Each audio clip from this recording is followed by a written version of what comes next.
Yeah, welcome to another episode of ArtCo Drone Solutions Saturday Night Live number 86. So, already out of the chute, Ray Kelly is here to join us, or at least in the chat. Welcome.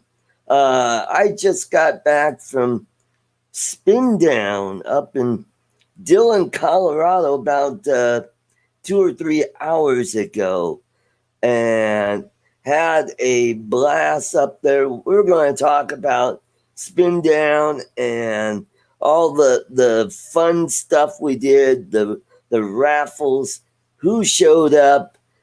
It was a lot of fun.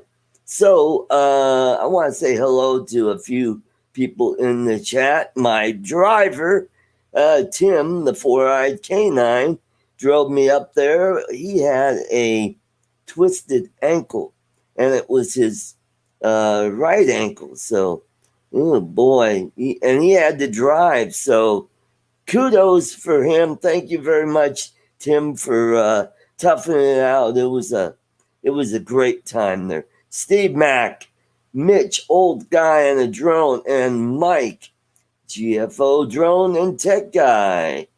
Welcome to the show. I sent out links to folks to come on the panel, and this time I put the link in the email. So hopefully in a few minutes we might have Mitch jump in, maybe Mike might jump in. I don't know, but we shall see. Should be a fun show.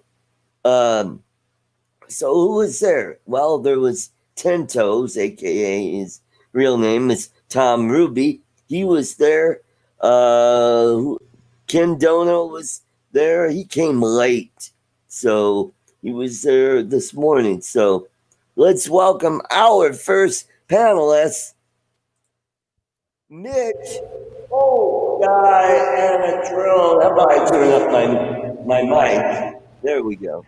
And then second on the panel, we've got Ray Kelly. All right. Welcome, guys. Hi, guys. Welcome to the show. How you doing, Art? Ray, how you doing, buddy? Pretty good. Now I'm well rested. Boy, that altitude kicked my butt. I mean, I'll bet. I had a hard time sleeping last night. My right foot kept cramping up on me, and woke up at 2:30 in the morning. Had a really good belch, and I felt much better. That's too much information, Art. Yeah, had a big meal at the restaurant. We went to the Dam Brewery restaurant, and the food was just excellent there. Who else? Oh, Roosevelt. Fly Natural was there. And who else? Oh, Doc Murdoch was there. And Tony was there. I can't remember what his channel is, but it was great seeing him and several other guys. We all had name tags on, but the name tags were so small, you just really couldn't see what their name was. Oh, Michael Wright. Oh, that's right. Michael Wright was there. Now the weather. It was windy, and it started off pretty good. Yes, Dobo showed up. The weather was started off pretty nice. It was mostly sunny, and then the wind kicked in. How windy was it? It was like 40-mile-an-hour plus gusts. Oh no! So let's welcome back to the stream, Ray Kelly. His mic is muted. His mic is mute. Your mic is mute, Ray. And how do I unmute that? And then I muted. I think he unmuted it and then you remuted it. Now now you muted your mic. Don't touch it. I'm going. I have no control. It's your stream. What the heck? How come? You're muting your I know mic. how. Okay. Oh. Now okay. he's gone. Now he's back. All right, he's back. Ray, your mic is muted. Yeah, and I can't unmute it. But he can. Okay, go ahead, Ray. Unmute it. Down at the bottom of the window, says mute, stop, cam mic. Click on the one that says mute. Doesn't see it. Are you sure you don't have him muted? If you look on his little thumbnail, you'll see a little microphone. That's how you would unmute and mute his microphone. On his thumbnail? Oh, now no. Now you took him out of the street. I didn't do it. He bounced out. Maybe he'll bounce back. Anyway, I think you need a new producer. Yeah. So yeah, it was nice when the sun was out, but when that wind kicked in, it was just cold to the bone. But we had what was the temperature? I think we were in the 50s, maybe in the 60s. But God, if I'd been up there, if I had been up there and it was 50 degrees, I would have been in a snowsuit with the hood and the fur all around my face, and you would have seen my nose and my mustache sticking out. Yep. Wow. Yep. So we had tons of food and water and pop. They had donuts, they had chips and all kinds of stuff. And then the pizza showed up for lunch. Boy, was that good. That was so. What time did it end? What time did it end? I think we left. Tim and I left around 1:00. I was going to say you must have left off. I truly didn't expect you to do a live stream. I didn't either, but I was feeling pretty crappy up there. Because, I'm sorry to hear that. Yeah, the altitude was just Mitch said it was Tim says it was 70 something. Well, that's not too bad. That's not too bad. A lot of FPV flying, or mostly camera drones? Yes, there was a lot of that going on. I did get some video, and I brought the RoboMaster and couldn't get it to work because evidently I had it set up for my new phone, which I left here. Really? Yeah. I have the app on the phone that I brought with me, but it wasn't, set up to where you have the password and all that stuff. And it's like, I didn't know what once you set it up, you don't really need to remember all that stuff. But what surprised me, Art? I early this morning I got notifications of two live streams from up there. Chris Hope did a sunrise, and Roosevelt. Right. And Roosevelt came on while Chris was in the air. So I stuck with Chris's live stream, and then when Chris landed, I went over to Roosevelt's. And I truly expected that my phone would be going ding, ding, ding all day long with people live streaming. And I didn't see a single live stream. And then I went back and looked at my subscriptions to see, and I still couldn't find anybody who had done a live stream during the event. Wow. What happened? I think everybody was flying, and they, just commiserating with each other and stuff like that. But it was a lot of fun. Yeah, I was surprised. I was looking forward to, I couldn't be there, but I wanted to be there, virtually. Yep. I'm sure there'll be a number of videos. I'm sure everybody was running around with cameras, and there'll be a number of videos. Oh yeah, you're going to see a ton of videos coming out in the next day or so, or probably by the end of tonight, maybe. How many people total do you think actually showed up? I think about 40 That many? showed Well, up. that's good. That's good. Yeah. And we had a lot of giveaways. There are a lot of Skydio swag. We had Oh, t-shirts, hats, and Yeti thermos. oh really? Yep. Hey, we got Jody Drone Shots, Ron Lockwood, and Steve Carpenter, and David Arizona Drone Dude. Hi, guys. Ray Kelly gave up. Yeah, he's just going to watch. I don't know what the issue was. On He StreamYards, says Ray, it he's, showed that your mic was muted. yeah. And if I can, let me see if I can do this here. Go ahead and make me a little bigger there, Art. I want to show Ray Oh, something. You know how to do man. that?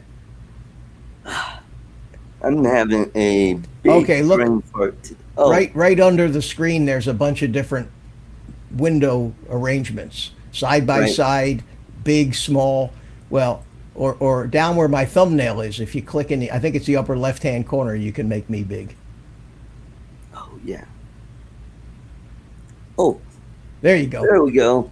Okay, Ray, this is what I'm looking at right now on my screen. I've got the down in the bottom browser. I've got the actual stream from YouTube. Up here in the middle is what I see, and this is what you are seeing when you're on StreamYards. And right down here at the bottom on StreamYards is a row of buttons, and the one over here on the left says mute. And if I click mine down here,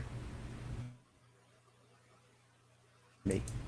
Now I'm unmuted. And I think that that's the button that you had clicked and didn't realize it. Anyway, all right, Art, you can make me small again. Oh, all right. Just click the same button. There you go. Yep. Okay. But I think that's what happened. Maybe Mm, Ray will try again. yeah. Yeah. So come on back in, Ray. Steve Carpenter, I know you got a link. So come on in, Steve. This time I remembered to put the link in the email. Art, you're not the only one. I've done that a couple of times myself. But only I realized it because when I send those emails out, I send it to my own email address, and then I blind copy everybody on my list. Oh, And I do that so that I get a kind of a proof copy of it when it goes out to make sure it was sent number one, and then I look at it to make sure it actually has the link in yeah. it. That's good. Good idea. because I had done that a couple times too. Mhm. Hey, join me tonight on the stream. Have a lot of fun. We'll see you there, Mitch, and forgot to put the link in. Mhm. Yeah. I want to say hello to Fly Zone Drone Quadcopters and Cigar Nation Warrior. Hey, Cigar Nation Welcome, Warriors, how you welcome. doing? Fly Zone, first timer, looks like. Yeah, Yeah, all the guys are here. yeah. I was sad to see that so many guys that had planned on going to spin down. Excuse me, couldn't make it. Spin Steve down. Carpenter was going to go. Yeah. Mel was going to go. Yeah, I thought he was going to be there. Yeah. What happened? I wonder what happened. Hey, we got Greg Oz by drone.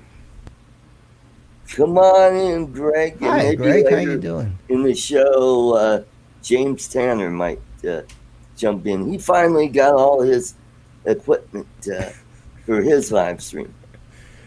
Ray's, and I don't know if he spelled it that way by accident, but his kitchen sick isn't doing too well. He's got a water leak.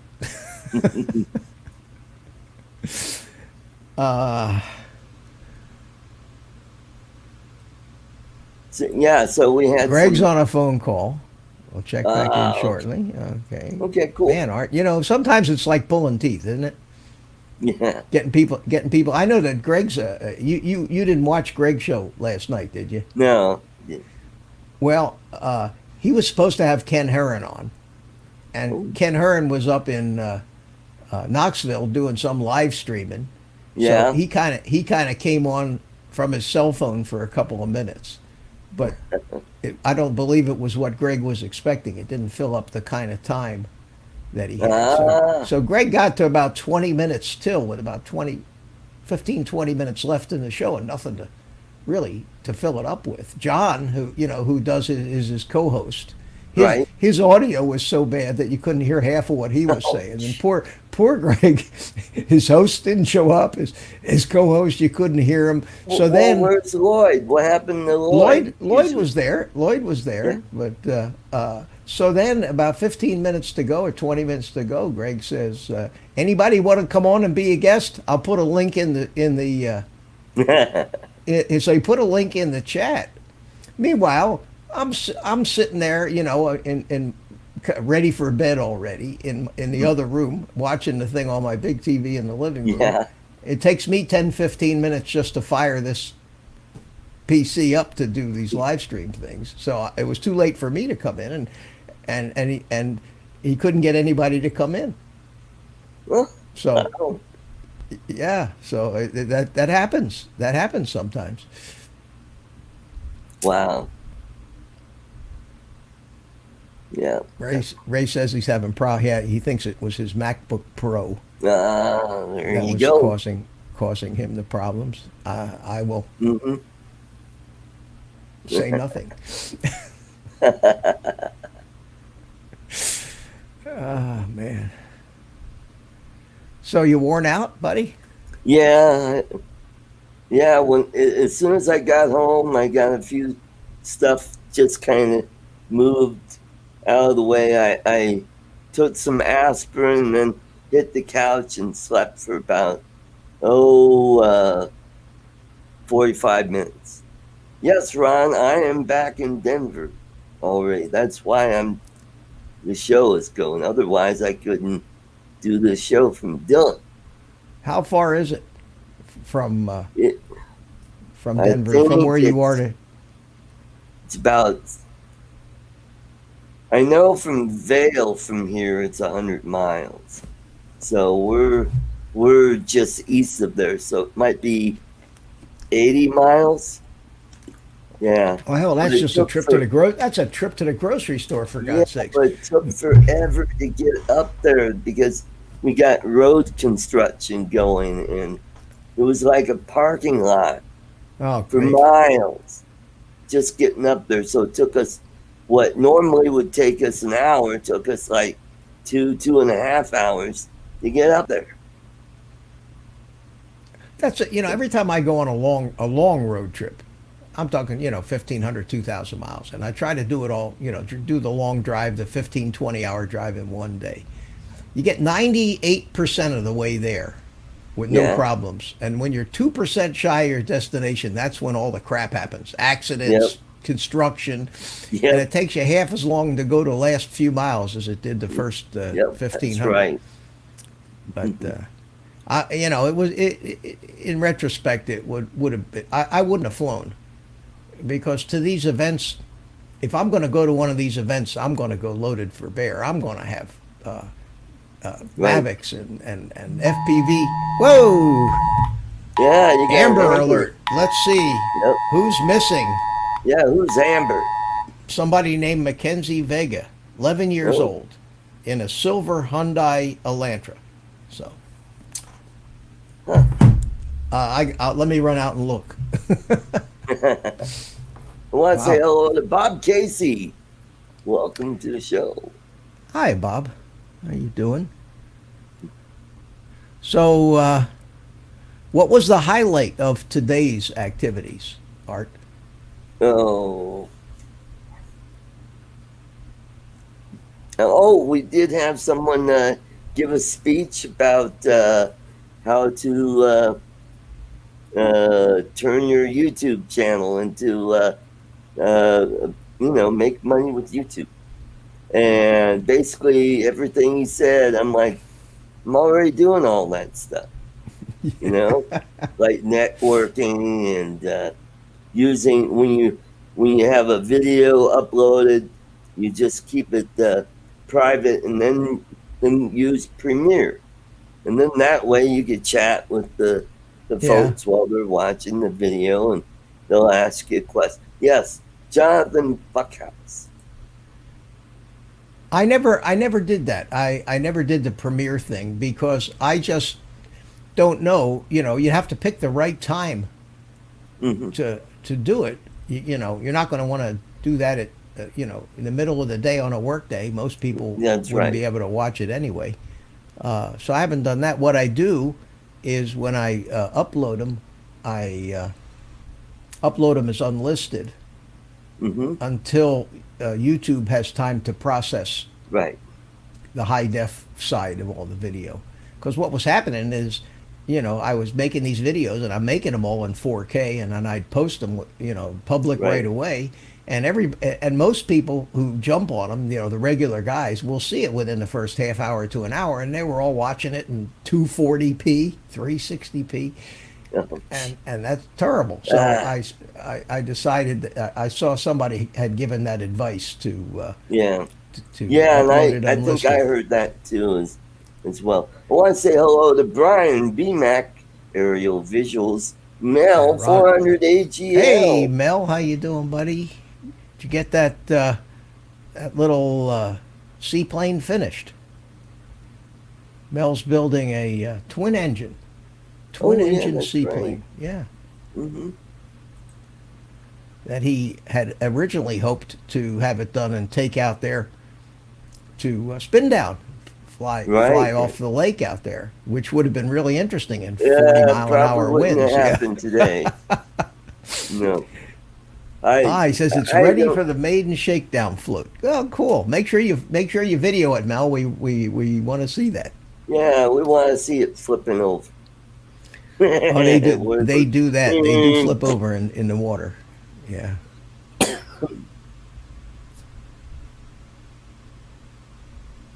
yeah, shakedown float. Yeah. So yeah, I had fun just mingling a little bit, talking to people here and there that I've never met before, and talked to some of the other folks that I know what they look like, and I know their channel name, and then went up and said hello, and it was a lot of fun. Sunrise Water Media. No, there were no crashes there. Nobody put We one in had the lake. about 40 people. Oh, and Nobody one put of the one in. things he talked about, Jonathan talked about, uh, was how you get paid. And some people were talking about, well, they take 30%. Why not use PayPal or some of these others? And problem with that is, if they find out, uh, YouTube will shut you down. I So hadn't heard that. A lot of guys promote other payment methods, especially Patreon. How many guys yeah, in their well, YouTube yeah, videos promote their Patreon channel? That hmm, certainly is not income for YouTube. yeah, that's Uh, unless they and get something out of it. I don't know. and Yeah. I don't think that's a problem. The problem is it's not a very convenient way to donate money. Number one, and I think the biggest drawback of it is the fact that when if people like to donate anonymously, don't Right. want to make a big deal out of it, it's great. You PayPal it and nobody knows. But if people want to look generous and stand out in the chat, which is one of the main reasons a lot of Hmm. people look. That's why people uh, give Ken Heron super chats, is so that their chat will be noticed by him and read on the air. That won't happen with a PayPal donation. In a lot of the tech chats, like Jonathan Bardwell, who does the FPV question and answer twice a week.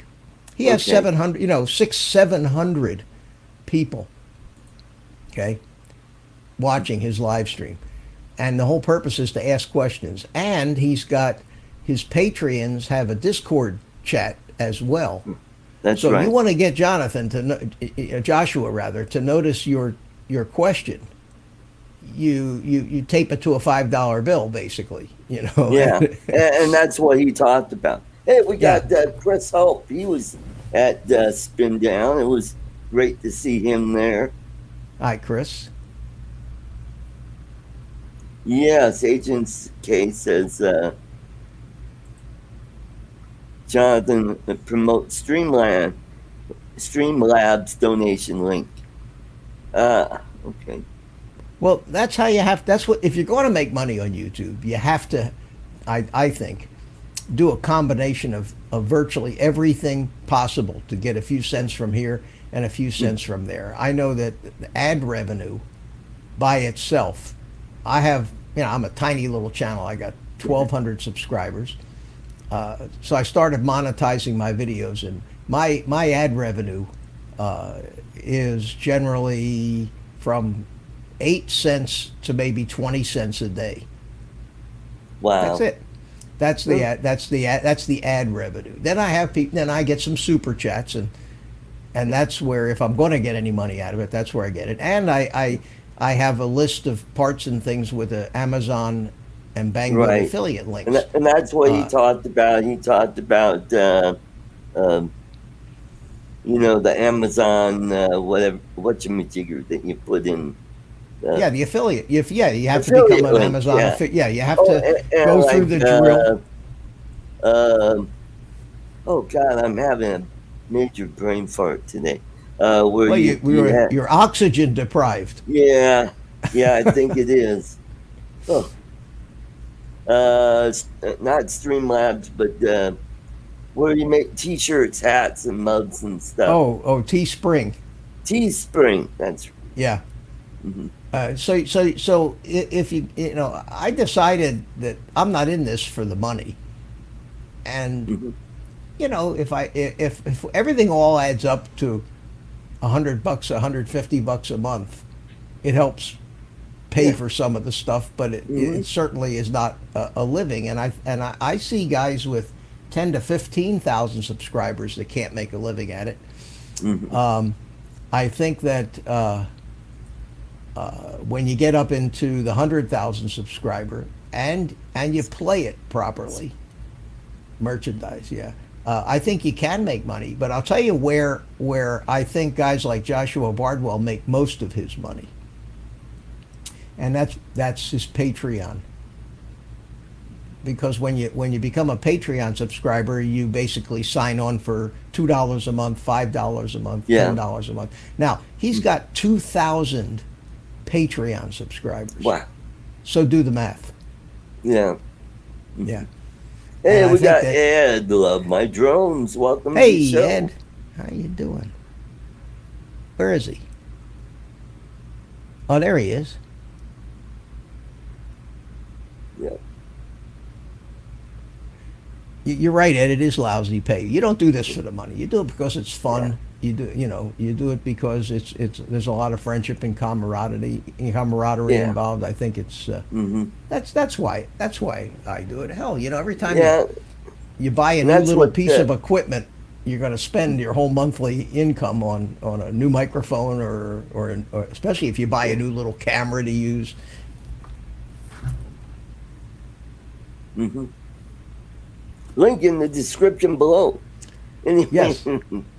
I've been known to say that a time or two, but I don't very rarely on Amazon do I ever get more than $2 or $3 Right. a month, and then they won't even pay you until it gets to $10. And anything once it adds up for 2 months or 3 months, so $10, then they transfer it. And Google, of course, takes 30% of everything right off the top, and you have to have $100 before they'll actually transfer any money to you through the AdSense program. So that usually takes me a couple of months to get any money from them. So I can't quit my day job. Of course, Yeah. my day job is being Yeah, retired. your day job is being retired. Yeah. So we can Yeah, use some more Mike. help on the panel here, I guys. just sent Mike the link in Messenger. Check your email too, because I sent a mass email, and it's in there as well. So,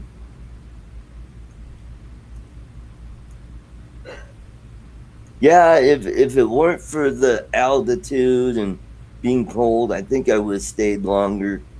But yeah, Tim was in pain with this ankle, and then he brought his dog, Banjo, which he's really cute, little, not a little basset, but a basset. Jody One says other Mitch heard you was person getting a new. brought a dog, and Jody says he heard I was getting a new radio. He's laughing. He made it. There's you've heard about the jumper radios, right, Art? The jumper. right. You've heard about the Radio Master. Mm-hmm. Now there's a Radio King. Oh, Another you gotta one. have the radio. Another one that looks just the same as the other two, Uh. and yet welcome, Mike. another Chinese clone that rumor has it is actually being put out by Jumper because they're really kind of unhappy that Radio Master is stealing all their glory. So they've come out with, I think through the back door, they put the same radio out under the name Radio King. So it's getting out of hand. Oh boy. Hey, Mike, welcome to the show. Howdy, guys. How you doing, Mike? Doing good. A little tired, but I'm here. Yeah, that's good. Did you get your sense of taste back? Yeah, that's all back. Now I'm just combating the crazy schedule they got me working. That's why I haven't been able to do my lives. They got me flipping between day shift, mid shift, and overnights. Oh boy. All in Wow. 1 week.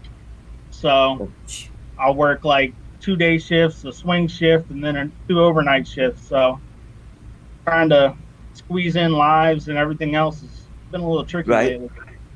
So Right. Yeah, the food was really good when we were at the damn brewery last night. They had some pretty good burgers on there, like bison burgers and all kinds of goodies, and the jumbo shrimp just sounded really good, and they give you these huge shrimp, butterfly shrimp, and yeah, imagine short guy ordering shrimp, and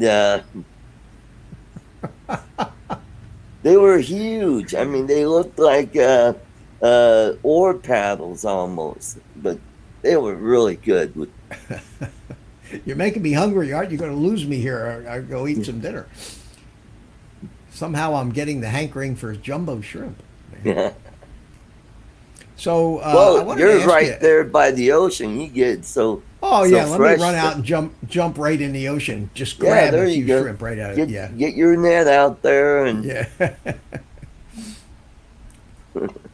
yeah, I was really gonna make ask you guys. something. I'll really make you guys hungry. I had fried gator tail and fresh fried shrimp for dinner. oh, nice. Hmm. Yeah, I Yeah, haven't dude. had alligator tail in forever. Today That was the tastes like cheat chicken. day on the diet. So Tastes like chicken. Yeah. Tastes like chicken. pretty much. Yeah. Pretty tasty chicken, though. Hmm. So, do you eat it with that green hot sauce? No, usually when we get it here, they serve it with like a sweet chili sauce. Oh, That's pretty good, too. interesting. Okay. Where do you live, Mike? Georgia. Oh, okay. Well, they got gators up there. Oh, well, I've had gators in my backyard. I live right on the edge of the Okefenokee Swamp. We got gators everywhere. Oh, I'll bet you do. I'll bet you do. We We used actually, to have a jet meet, model jet meet up at Valdosta Airport. that's about probably an hour away. Oh, South, is it? Because the name of the event was Jets Over the Swamp.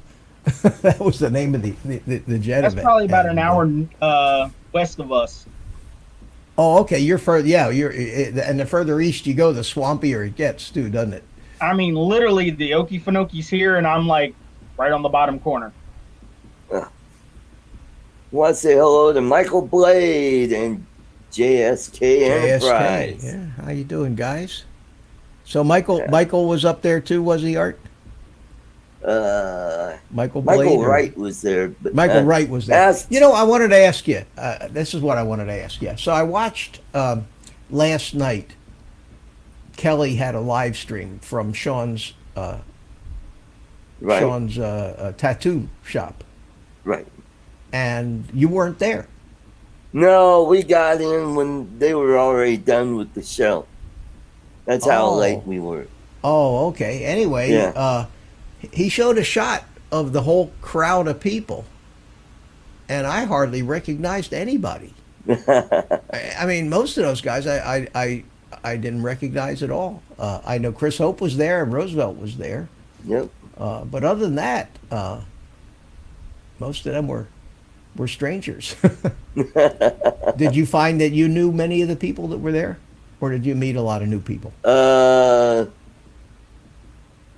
There were a lot of people there. I finally got to piece the face to the channel, because when they gave us the little sticker to put our names on, a lot of them put either their channel name or their regular name, their civilian name.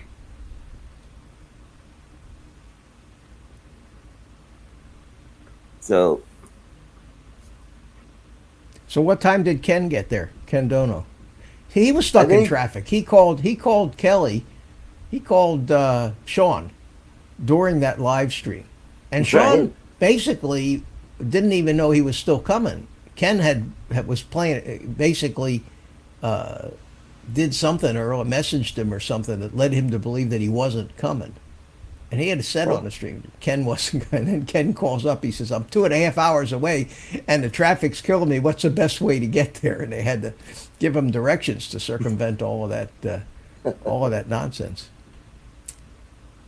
yeah, so pretty- basically we all just met at that restaurant and had our meal and kind of shot the breeze a little bit, and then we went back to our rooms.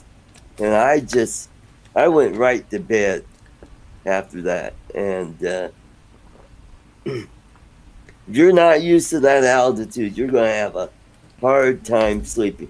But How'd the the following drones day, fly? I felt a little better. I wasn't as sluggish. My heart rate was much lower than it was when I got there. It just seems like you just walk a few feet and all of a sudden your heart is just racing at 100 miles an hour. How was did that anybody altitude- comment? Comment Did on anybody comment about the whether they felt the difference in the way their drones flew at that altitude compared to what they were used to? No, I don't think anybody talked about it. Was more of the physical effects of the altitude rather than on them rather than on the drone. No, nobody really mentioned anything about how the altitude how it affected flying the drone up.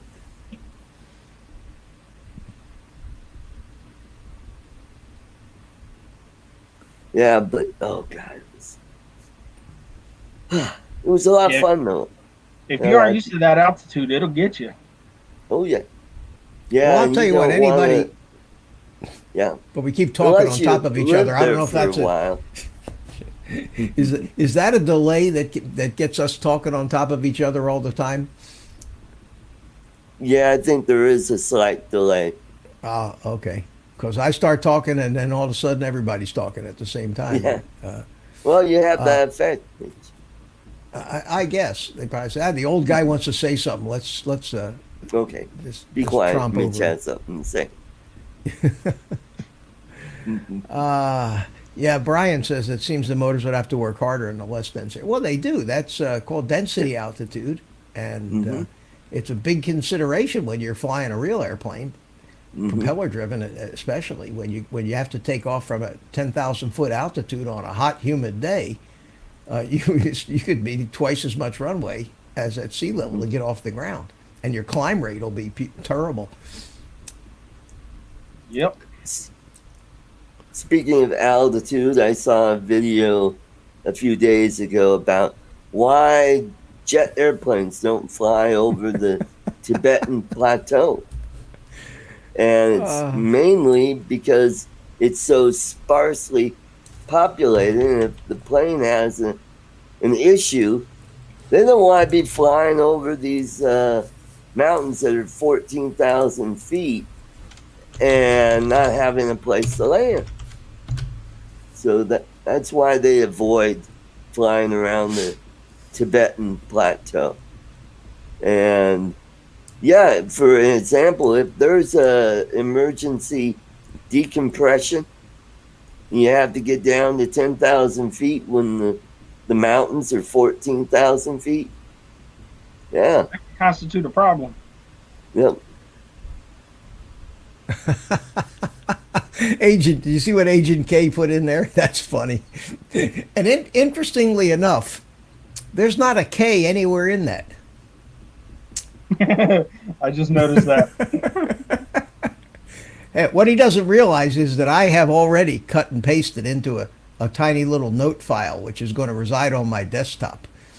And, and it's going to come up again in the future. You talking about the planes flying over with no place to land? Have you ever read that book, Alive? Oh yeah, I read Yeah, that years ago where they crashed in the Andes and It was a rugby team or something. yep, rugby or soccer, something Yeah, like one that. to. Yeah, that was a crazy experience I had. Yep. And how about all those people that climbed Mount Everest that never made it back? That either They're still up there. yep, Yeah. their bodies are still up there.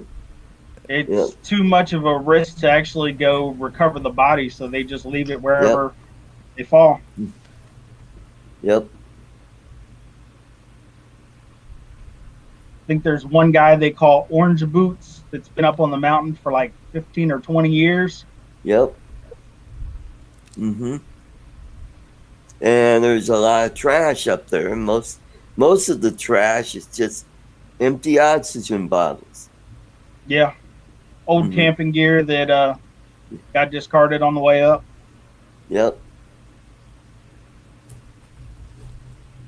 Well, I just noticed I hadn't clicked your like button, Art. Click the like button, everybody. Yeah, I did. Yeah. Yeah. So, guys, how was my picture and audio showing up? I'm testing out a new laptop. Listen, Okay. you're ugly, and nothing you do is going to help that. Sorry. Well, I know that already. No, it looks great. The picture's sharp, and you sound very clear. Cool. I picked up a different HP laptop and dropped about 16 gigs of RAM into it. Slightly better processor than the old other one. So Right. that's the one I'm using now. Okay. Cool. Fly Hey, zone Jim, drone if you quiet. want to jump in, I sent you a link in the email, so check your email unless you want me to drop it in the messenger.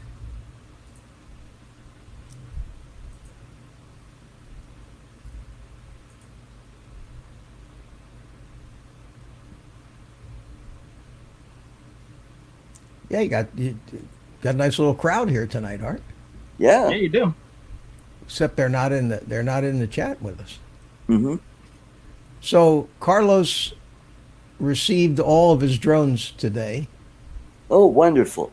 I sent them a few days ago, all of them back to him, and he is saving the opening for the show tomorrow night. Oh, wonderful. There you go. So it'll be Christmas for Carlos tomorrow night on the FPV workshop. Did you sneak in one of those sex dolls in there, and when he opens it up, it goes... I should have. Actually, the way the most miraculous thing, it was the way I actually packed those 5 quads in that one box with the props on them. Oh. with every scrap piece of foam, bubble wrap, everything I could, crumpled up paper, everything I could find to fill up space in there. Bad game of Tetris, huh? I'm telling you. So he got him. He got him today. Good. They didn't get. That would have been terrible if they had gotten lost in the mail. That would have been awful. Either that or got delayed, because we all know the post office is going to hell in a handbasket lately. Yeah, I know my mail carriers have been screwing up. I have to chase them. I get a notice that a package is out for delivery. The mail truck goes by, and I go out there. Now I have to go out there while the mail truck's still close enough to run after, because half the time they forget to put the packages out. And then if they get to the end of their route and they find they've still got the package, they don't come back and give it to you. They take it back to the post office. And hopefully you'll get it the next day. That's one day, a couple weeks ago, they screwed up, and our normal mail carrier didn't make it in. So what happened was they split the mail for the whole community in the afternoon.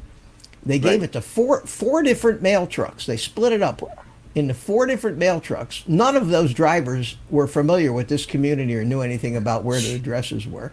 And on that particular day, I had four packages coming. 4. One of them was something from China that I had been waiting for a month. And I got the notice in the mail, in the email that said, your packages are out for delivery. So the first mailman, I didn't know there was 4 mailmen. The first one comes by and leaves all the bills, whatever bills there were, left in my mailbox, and no packages. When I went out there to look at it. So I was, where the hell are my packages? So I got in my car. I was going to chase him down, and because this has happened to me before. And on the way out, I see 2 other mail trucks. So I start chasing mail trucks, and there were 4 of them. And my 4 packages were split up. Oh, gee. Among 3 of the mail trucks. One of them had 2, and the other 2 trucks had 1 each. Had my packages. Hell of a job of sorting. It was terrible. I mean, what a duplicitous waste of manpower to have 3 different trucks delivering mail on the same day to the same address. Yeah. No wonder they're losing money, the post office. Like I said, that's a hell of a sorting job. I see Carlos is here. Hi, we're just talking about your packages, your Christmas presents, Carlos. Mason Kaiser and John F. Welcome to the show. Do you get that informed delivery, Mitch? Yeah, and that's one of the ways I know what I'm getting. Is that's a great service. Doesn't cost. I don't know if a lot of people use it. I do. But here's the thing, though. I got a diplomatic military mail the other day from Afghanistan, and that didn't show up on my informed delivery. Well, it's possible that they miss it, and sometimes you'll get like today I got a notice that said unrecognizable mail piece. What they do, in case if you've never heard of this informed delivery, is that the post office now scans and photographs virtually every piece of mail that goes through the post office. Mm-hmm. And they have an image of it.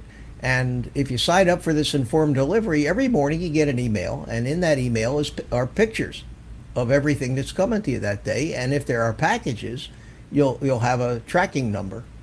Mm-hmm. If it's a USPS package, not a UPS or FedEx package, but if it's a postal service package. and it's kind of neat. The only problem is sometimes you'll get the photograph of a piece of mail that doesn't show up in your mailbox, and then you wonder, well, what happened to that piece of mail? Did it get lost? That happens from time to time. I've noticed that.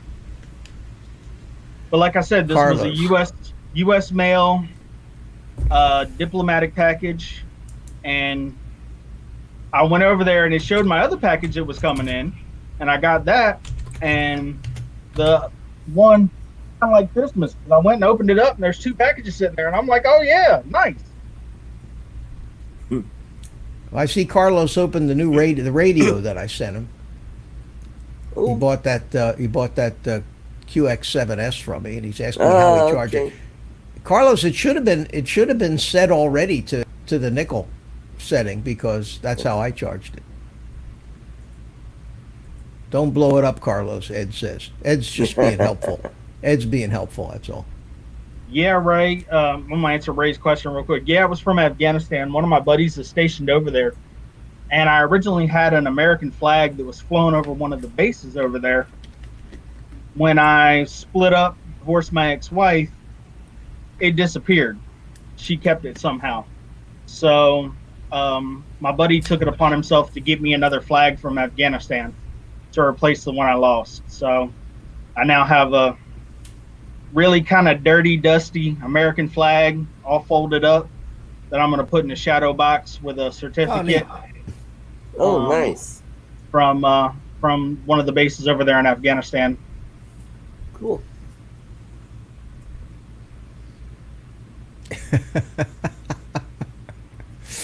You got Ed and Carlos mixing it up in the chat room.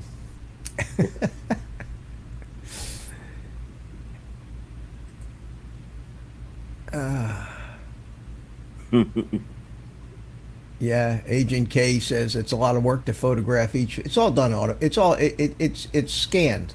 They scan them electronically as they go by on a conveyor belt. I don't imagine they have a postal employee there going, smile, click.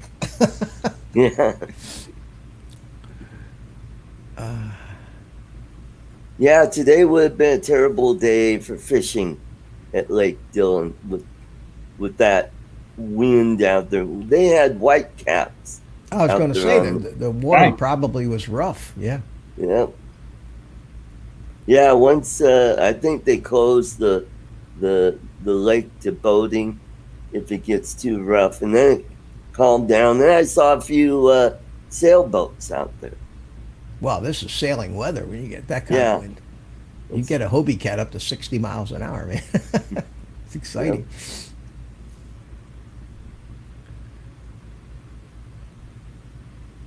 So you can't think of anything momentous that happened up there today to entertain us with, Art? Some momentum. Darn, no crashes. I mean, there were some FPVs that looked like they dipped down pretty close to the water, and I was expecting to hear a splash. But were they flying them off the? Were they flying them off the? Well, they flew it off the pavilion where we were. Oh, okay. Where we were at, and that's above the water, about 20 or so feet above the water. Did you have to duck? Did you have to duck a lot when they come screaming through the pavilion? Yeah, there were some times where it got. I'm like, going, what the hell? Zero.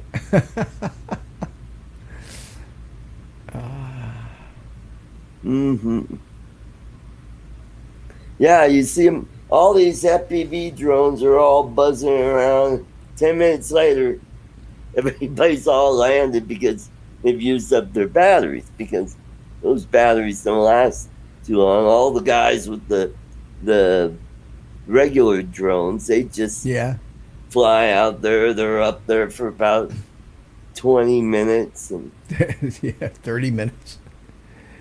Oh, Brad Pear, welcome to the show. He's a new guy. He's one of my Facebook friends. He gave me a really nice bamboo fly fishing rod. Oh, that's nice. Yeah. That's one thing I've never got into was fly fishing. Once you get the hang of it, it's a lot of fun. I've caught a lot of trout fly fishing. Oh, I bet. I see guys out there having a blast doing it. Yep. And when you catch sunfish or a bass, I've seen some guys catch some big carp fly fish. I tell you what, we get spoiled down here because your sunfish there this big. Our sunfish fit in a frying pan. Mm-hmm. They'll That's put up right. a heck of a fight. Mm-hmm. And down there in Florida, they got all those exotic fish from the people who got tired of their tropical fish collection. They dump them in the canal, and next thing you know, you're catching Oscars and cichlids and tilapia. Yep. You go down to the Everglades, and these people let pythons out. Down there, and now it's a huge problem, and they actually pay people to go down there and try to catch them. Some of that they claim was from one of those hurricanes that destroyed a bunch of pet stores, and the exotic pets and snakes got out from the pet stores, and then started breeding because of the pretty much perfect atmosphere down there. Yeah. These snakes are big. Mm-hmm. Yeah. I mean, I'm talking 10, 15 feet long, big. Oh yeah, big have snakes. You seen that? Have you seen that guy from what is it, Swamp People? Yeah. He went down there and he did a little mini series on going down there and catching some pythons in the Everglades. And man, they were pulling out some massive monsters. Mm-hmm. Yeah, I thought about it might be fun to go down there and chase snakes, and then I said, nah. Yeah. Well, in the winter, did you see me down there? They have in the wintertime. You have iguanas falling out of the palm trees.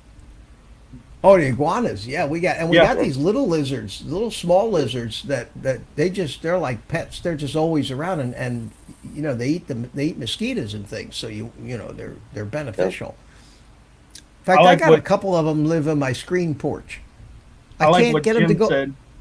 He said, "Yeah, that's what happened. A good excuse." About the pet stores. I can't get these lizards on my porch to go out. I try to scoot them out the door. I try to let them out, and they will not go out. They love it in the screen porch, and they're always. Was that the little geckos?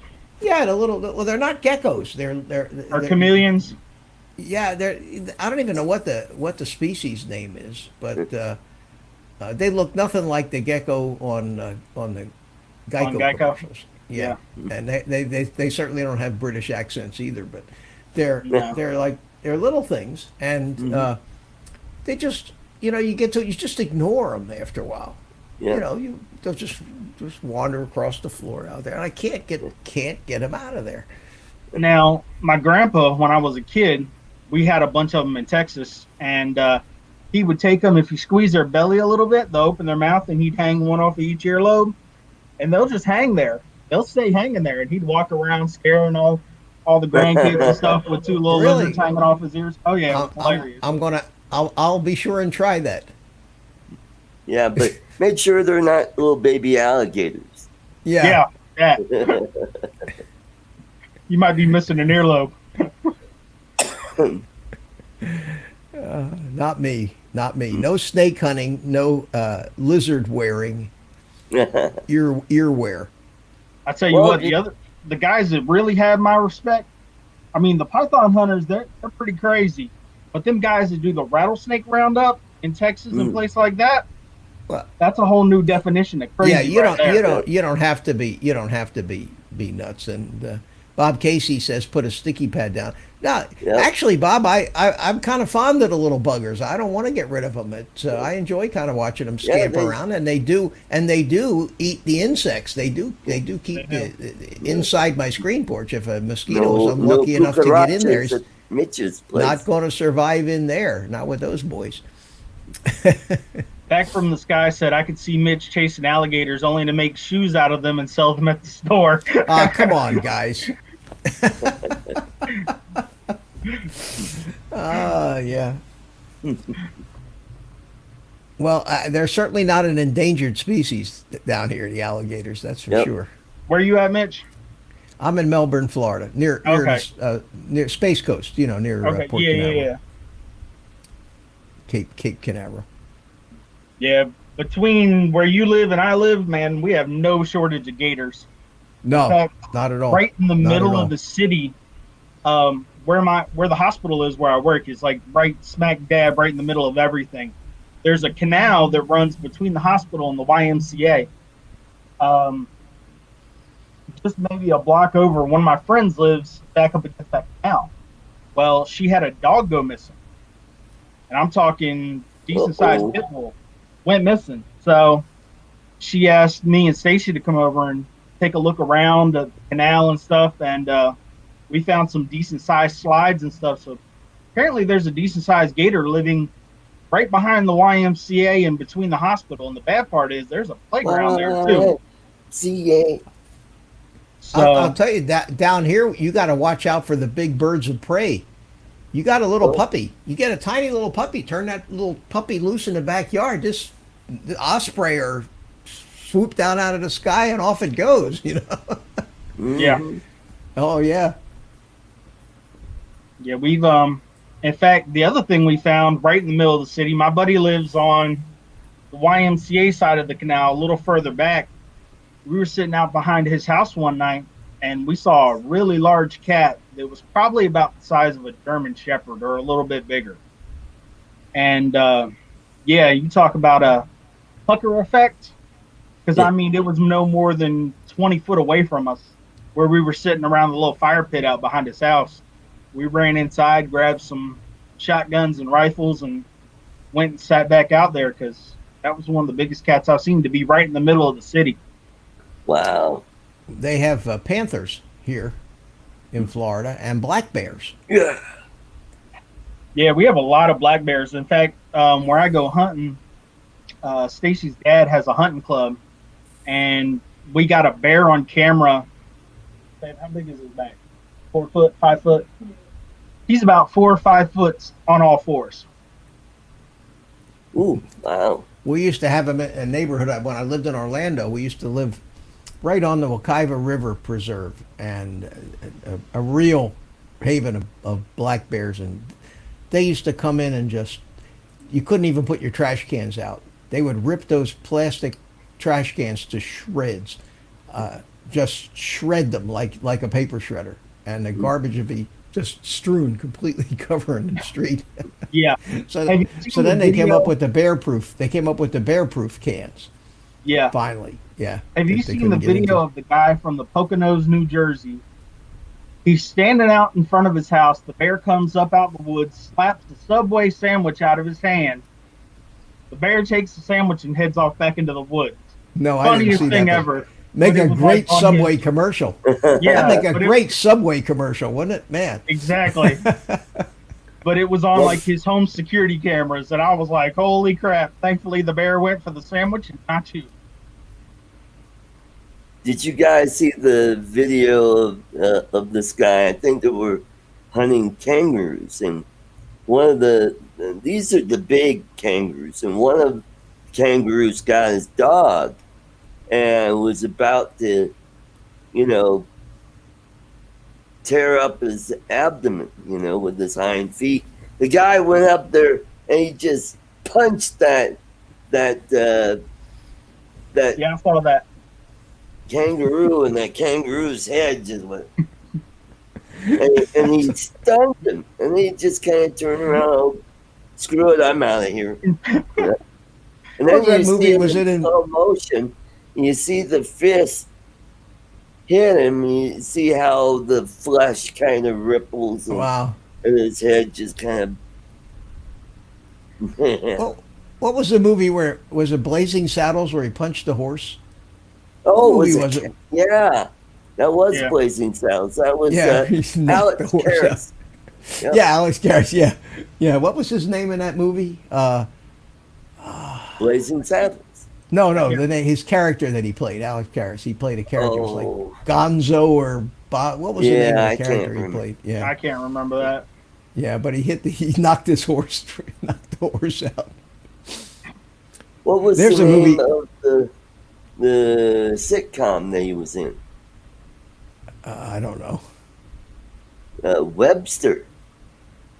I never watched that. Yeah, I don't think I watched that one either. yeah. I didn't watch Mongo. it There much. you go. Ed knows. Ed is the king of trivia tonight. Mongo. Mongo. You're Okay, right, yeah. Ed. That's it. Yeah, he was talking about the wild boars, man. We got a problem with them here too.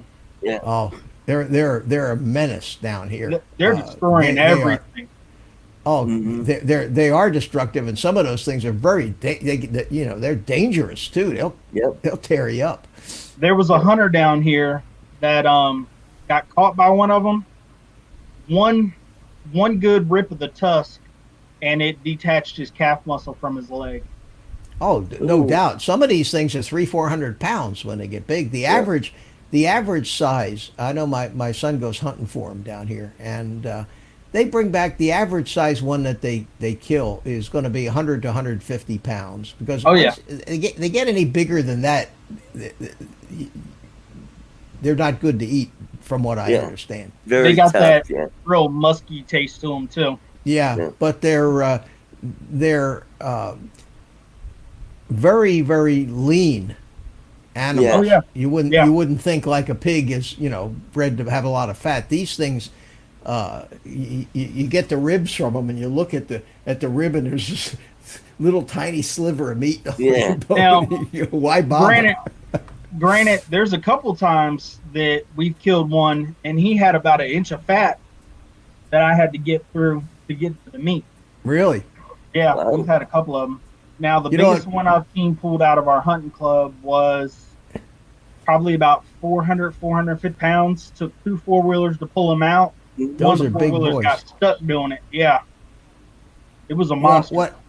what they do with those things when they generally just make sausage out of them. They get they'll go to the supermarket, and they'll one of the butchers at Publix down here is my son knows him, and he saves all the fat that they cut off of like prime rib and things, like really good cuts of fat. Yep. And they'll mix that with the wild hog and season it up real good and make they got the machine with the natural casings and all, and they make great I sausage do out of it. I do the same thing. Yep. I have a grinder with the stuffer, and we'll grind everything up, do it here ourselves. I'll debone everything and just run it all through, and oh yeah, make some awesome sausage. But you got to add the fat to it. If you don't add the fat, that Yeah, Yeah. it'd just be Dry. dry. It'd be horrible. yeah. Mhm. Honestly, one of the best sausages I've tasted that you don't have to add the fat to is bear, because bears are naturally so fatty. When you Yeah. get them during the season, Yep. sometimes you have to trim some of the fat out so the bear sausage isn't too greasy. Oh, Well, wow. the next time Publix has got a sale going on bear, I'll have to buy some and try that. We got the bare necessity. I don't see too much bear for sale at the Yeah. local grocery store. Yeah, I don't guess you would. However, Down here, the during black bears. during black the bears down pandemic, here- we had here we go. bear shelves. Art, we had a deal. We had a deal here, and it's a controversial as hell in Florida. But the black bear population is getting out of control, so they actually legalized a bear hunt, and 3,000. I think they gave like 3,000 permits, and I Wow. think the season was maybe a week, if I'm not mistaken. And can you imagine the tree hugger PETA crowd? Yep. How nuts they went when they legalized bear hunting Oh God, yeah. in Florida. Oh God, Have any of y'all you never seen heard the- the end of it. Have any of y'all seen the PETA people? It's a video going around on Facebook. It's the PETA people taking roses and putting them in the meat cases for all the animals that died to give you your steaks. Oh God. You know, we have no shortage of wackos in this country, do oh, we? Hey, None I at can all. top that. Here in Colorado, our illustrious governor, he appointed a PETA person to our state agricultural board. Oh, great. And she claims that killing cows is like rape. Hey, I agree with Steve Mack in the comments. He said people eating tasty animals. Oh yeah, we've always called it that. Yep. Hmm. Yeah, people eating tasty animals. Yeah, but whenever I get a chance, whether it's bow hunting, muzzleloader, rifle season, I'll be in a tree somewhere, hog hunting, deer hunting, whatever.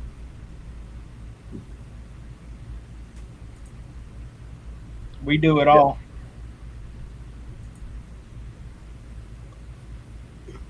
Tell you what though, when you go out with that muzzleloader, you better be a dang good shot.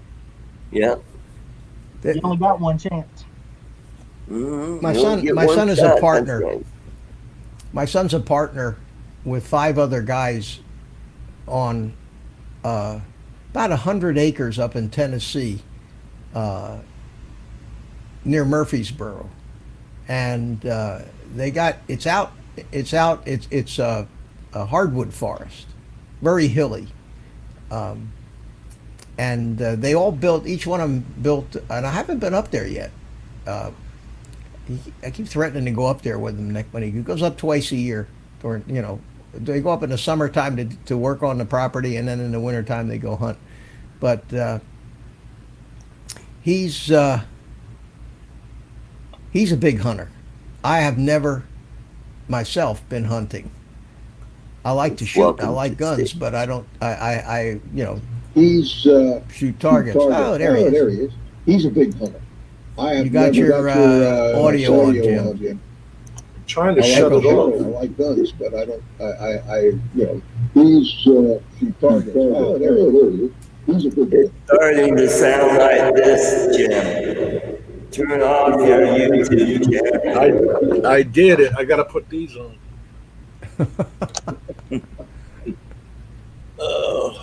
Well, I always like to hear myself talk. It's okay. That's what You I've been do? told. Yeah.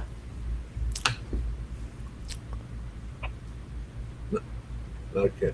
So, Jim, I go down to Hey. the park to fly this morning, and they got Yeah. some kind of walkathon thing going on. People walking What's that? walking all over the park with number things on their arms like a marathon, but they were just a bunch of fat people with dogs, and they were just all walking all over the place. And then I go out to the field where we normally fly, and I pull up, and there's some guy out there with a truck, and he's got dogs in cages in the truck. What the hell? And I said, "What you doing?" And the police department, they're training, their dog training day, the police dogs. Ah.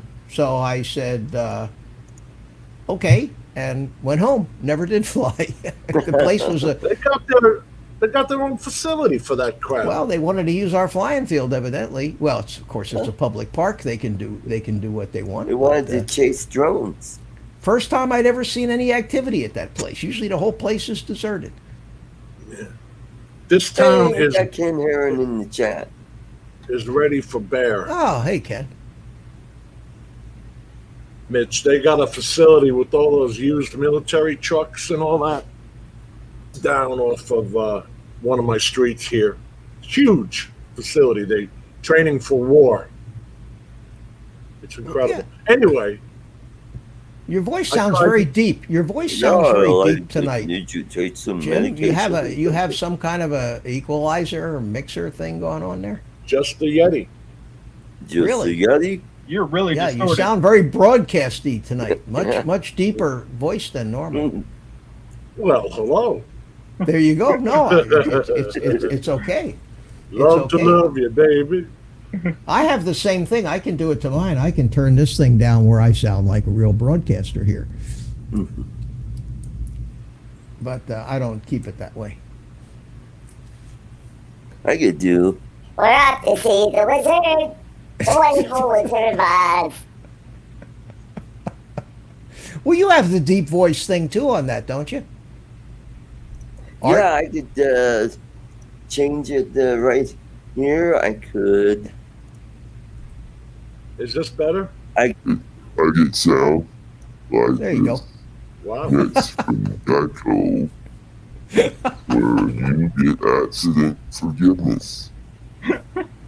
Say, like the movie trailer guys, in a world where In a world where accidents Everything's gone happen. wrong. here it is. Here it is right here. Where is it? Here it is. In a world, go where no man has gone before. This summer, viewer discretion is advised. That guy.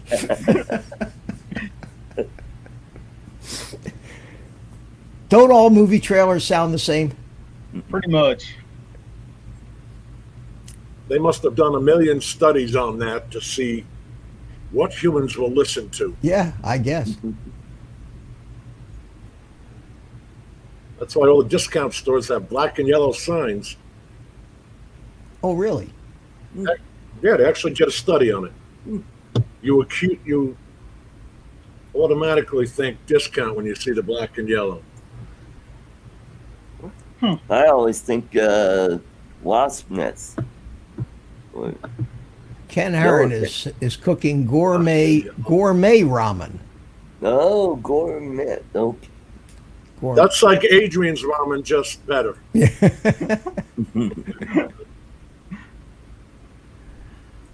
I'm a ramen over to eat some.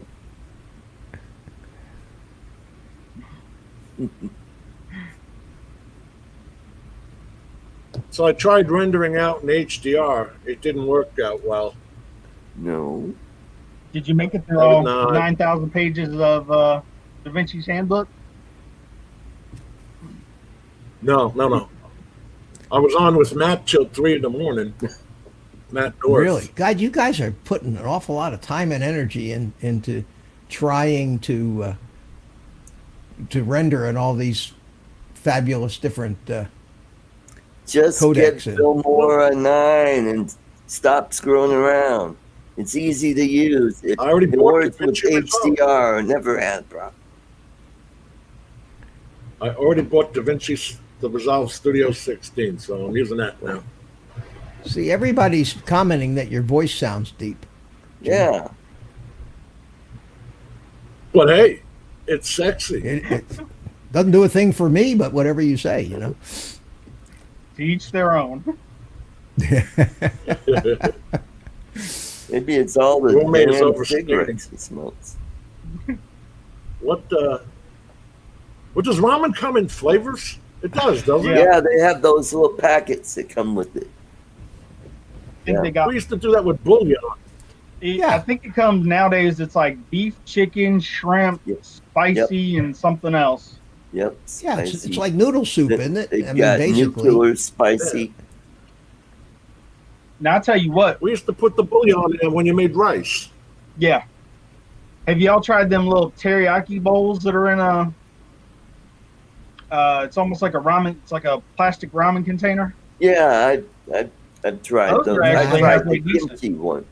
Yeah, they're a little hot for me. Haven't had the pleasure yet of one of those things. Little You people. sell them really cheap on military bases. Oh, Ken Herron I just got a notification, Ken, if you're still watching, about your Yep, video I here. got that And I'll- notification too. and I will plug it for you.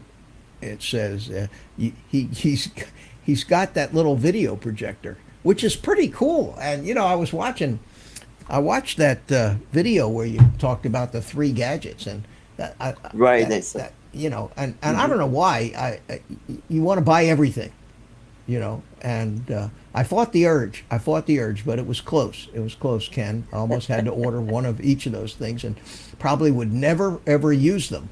Right. But they're just so neat that just to try it once is cool. But he evidently put the thing on top of I think it was in Knoxville or somewhere. Memphis. Put it on top of his Phantom and projected his face up on the side of a building or something like that. So that ought to be very entertaining to watch. I'm waiting for the bat signal. Yeah. Yeah, why not? You could do that. Have you guys seen the Motorola phone that has a projector attachment that you can put on the bottom of it? Yeah, I've seen that, but I don't think that was near as bright as this little thing. Oh, okay. Yeah, this thing was really surprising. The cool thing about that Motorola phone is it has like 5 attachments. One's like a mega battery, sound system, the projector, and one of them is actually like a really decent camera too. Right. I mean, I'm kind of nerdy when it comes to gadgets. I love gadgets, but you got to be some special kind of nerdy to carry 5 attachments with you everywhere for your cell phone. This is true. And I mean, these attachments are about the size of the cell phone. Right, exactly. I mean, that's the beauty of a cell phone. The beauty of a cell phone is you have a stereo system, you got a camera, you got a computer, you got everything, without having to have a pocket full of wires and things that clip on and plug in and everything else. Look, an FPV is bad enough, man. Ken's learning this too, that the crap you got to take with you if you go out for a day of flying. You know, the tools, the battery, the chargers, the drones, the transmitters, the goggles, spare battery straps, spare props. You got it, these guys. I fill up the Yeah, back of my it's car true, every Jim. time And I these go guys out. who do it with one backpack and seem to cram all that crap. I can't cram all that crap into 2 big satchels and a suitcase. It's crazy. And you get out there and you just don't use much of it. But if you didn't have it with you, that's what you would need. What are we looking at here? Oh, there it is. There's the drone. You're going to get a copyright strike from Ken here. Oh. It's your body. There he is, projecting it on the side of the look building. at that. That's pretty cool. That's cool. That little tiny cube. That is really cool. Is that like connected through Bluetooth, I'm guessing? No, it's not connected to. It's a little. Well, it might be connected to your phone by Bluetooth, unless it has a little SD card slot or memory in it. Right. That's Trying to funny. see. That's funny. You see it on the building right there. Mm-hmm. I don't imagine you'd see it in the daytime, but I guess it works at night. Okay, here's where he's showing it. Yeah, there it is. It costs $200. That is, I think it was $209. Link in the description. Link in the description Yeah. below. Yeah. The description on Ken's video below. Yeah. yeah. At this point, go see Ken's video. Yeah, for go the see Ken's information. video, and if you got an extra $209, it's just absolutely burning a hole in your pocket. Yeah. Click on that link. Order yours today. When he did that But live wait. stream saying he was going to do it, I said, I got to see Yeah, that's this. cool, but wait, there's more. More. Order within the next 20 minutes, and we will send you 2. Just pay extra shipping and handling. Right? Right. I don't know. I've been And tempted. the shipping and handling was the price of a full unit to begin with. Well, Yeah. more. They get this crap from China. They get this stuff that costs like 8 cents from China. They sell it for $19.95 is the price. Now I'm old, so I remember when the price used to be $9.95. Yeah. For everything. Because $10 you could get out of people, 20 was way too much. But now it's $19.95. So everything costs $19.95 when you buy it, from these TV things, whether it costs 8 cents to make or 12 cents to make or 30 cents.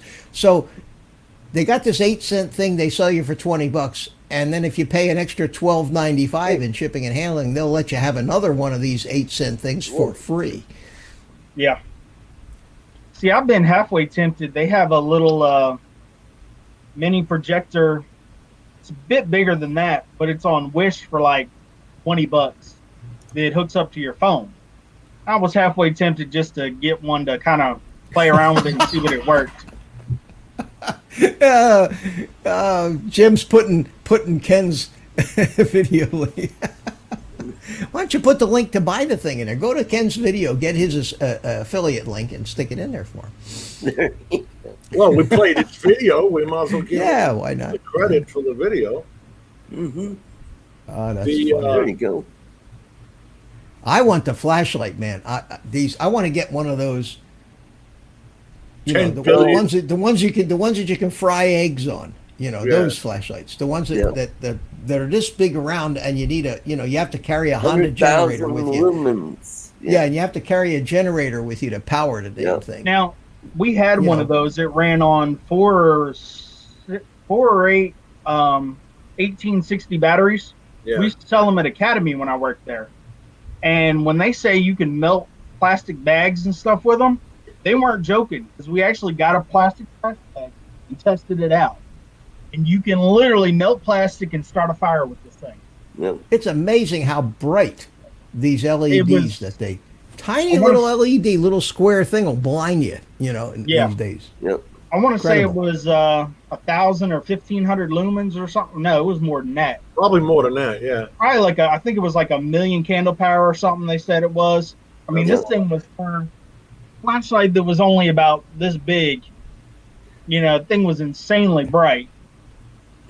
I want a flashlight that I can light the moon with. That I can actually put a spot up there on the moon. That to There's me a- would be Mm-hmm. There's a channel that I actually followed because the spotlights I bought for the Inspires back there, they stink.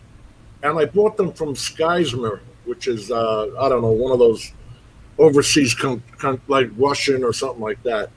And they had the spotlights that go up on top of the Inspire. In fact, you can see the bracket is still on the damn thing. Mm-hmm. And they don't light up a damn thing. I mean, you got to be 10 feet off the ground. So I got into this channel. All this guy does, I think it's called flashlights. All he does is test every damn flashlight made out there. He made his own system for checking the lumens and the candle. Oh my God. He lights up a dam. You ever seen this guy, anybody? No, but he's Yeah, probably got 10 million subscribers, and his videos probably get 30 million views each Probably so. because it's just not fair. No, Yeah. seriously, it's just not The fair. MS-18 is 100,000 lumens. Wow, 100,000. We used to call candle power. Now is a lumen like a candle power? I want to say it is. I don't know, but they test your TVs in candela per squared meter. So it's CD/M2. I just picked this one up the other day Here it for is. work. Right. And actually, this thing's bright as hell. And it comes with the rechargeable 1860 batteries. And But has like I like, said, some of it'll them do have 4 strobe and everything. Here we go. Flashlights are usually measured in lumens. Candle power and lumens measure different light qualities, and one candle power equals 12.57 lumens. So maybe you they go. use candle power to measure like spotlights, I think. When measuring lumens, you could also think of it as the light illuminated in a 1 square foot area 1 foot away from a single candle. There you go. How many lumens is 2 million candle power? That's On the that's other the thing hand, about your TV is measured entirely differently in candela. candela, yeah. I'm not. And your cell phone is measured in nits. Whatever that means. I think that's the same as candela. I can't. I don't want to do an emoji. 250 friggin' letters in it. And one candela is the luminous intensity in a given direction of a source that emits monochromatic radiation of a frequency between 540 and 1012 hertz. Oh my God. I knew that. That's how your TV is measured. I knew that, Jim. It's insanity. Why has it got to be different systems? Because if they kept it all the same, that would be too simple. Holy cow. Ken Hearn just got a really cool beta FPV HD digital 85 going flying tomorrow. Oh, Oh, cool. have fun, Ken. The video tomorrow evening. What is that, like the Tiny Hawk? Beta FPV, yeah. The 85X is a little bigger than a Tiny Hawk. It's a 85 millimeter. The Tiny Hawk is it 65 or 75, somewhere in there. It's a little bit bigger. I had a one of my first quads was the Betaflight 85X HD. It didn't have the DJI system in it. It had the Cadex Turtle camera. And the thing was a dog from the day I got it. And it's the reason I will never buy another beta FPV drone, even though they keep coming out with these drones that seem to be great and everybody loves them. But mine evidently had a bad motor on it. And every time I pulled the throttle, I had everything set up right. Every time I pulled the throttle back, it would just flip. The flip of death on you. And ended up at the bottom of the canal here in my neighborhood. Rest in peace. $200 it cost. I'll never forget Oh. that. Yeah. Really? Mitch drowned a Beta 85H. You're right. I did, Carlos. Oh. I did drown it. And there was no getting it back. I was going to say, so there was never any, right. No money back. Yeah, it was a wobbly flight. No, it was out of control, and I was up flying it around, and it was when I was first beginning, too. So I was I wouldn't say I was really on top of it. I probably could have. Now I probably would have been able to get it back with no trouble, but back then it was one of my first little whoops that I bought, and I will admit I didn't know much about what I was doing. Yeah, but with a bad motor, I saw how much can you do? Yeah. Yeah. Well, what I should have done, I should have just killed it, let it fall out of the sky. I'm trying to save it, Right. and it headed off towards where the creek was, where the canal was, and what I should have just done is as soon as it went out of control, I should have just hit the arm switch and let it fall. It probably wouldn't even broken it. Would have fallen on the grass from maybe 80 feet up or something. But no, not me. I was trying to save it. Oh, you got the one with the DJI system in it, Ken? Does that have that new not the Vista, but the what do they call it? A mobile? No. What is it? The Nebula camera, I think. Oh, Yeah, the thing has got a big tall stack on it. It looks really silly. A little tiny drone with a skyscraper sitting in the middle. In the middle. Yeah. On a 3S 450 battery. Not terrible. Probably yeah. fine. The Nebula. It'll probably work great. And I'm sure we're going to see how well it worked. I a love future that video. statement, though. I'm not terribly optimistic. Jim, you sort of sound like Lauren Bacall. Yeah, Come on now. No, your voice has Yes, I know. something is bringing your voice down in frequency, Jim. Something along the line somewhere. In fact, when I heard the echo of my voice coming back early on when you came on, my voice was much deeper too. So whatever's going in your microphone, somewhere between your microphone and when it gets to YouTube or StreamYard, it's being modified. All right, now I'm using the There, Logitech. now you sound good. Now you nice sound normal. It's Now coming you off sound the like camera. yourself. Yeah, now you sound like yourself. Now you sound. Is there something? less Does the Lauren Yeti Bacall. mic have? Does the Yeti mic have settings to Yeah, EQ setting. turn you No. into a radio personality? Maybe. No, all you got is gain. Yeah, but the difference is what That Yeti mic is a source of a lot of your troubles, I think, isn't it, Jim? And you know what? I think because I had DaVinci running on the other computer, and so my computer's not terribly powerful. It's a 1060p card and an i7 6700. It's from 2018, so I don't That's think powerful. Really. It should be powerful enough where it doesn't screw your voice all over like that. Yeah. Well, the only other thing I can think of is because I have the Logitech plugged into the USB port, I had to run the Yeti through the 10-port powered hub. It's a stick. That might be doing it. Yeah, Yeah. but how could it affect audio? I don't know. Sometimes it shuts the thing off. If it's trying to pick up two different audios at the same time, that could be screwing with the other audio. No, he wasn't. He didn't have both mics on. He was using just one mic.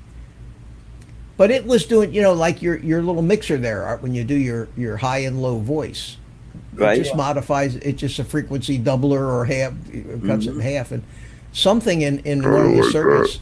Yeah, like that. I don't know what the heck it could be. In a world. Like that. I was trying to find this picture to show you guys.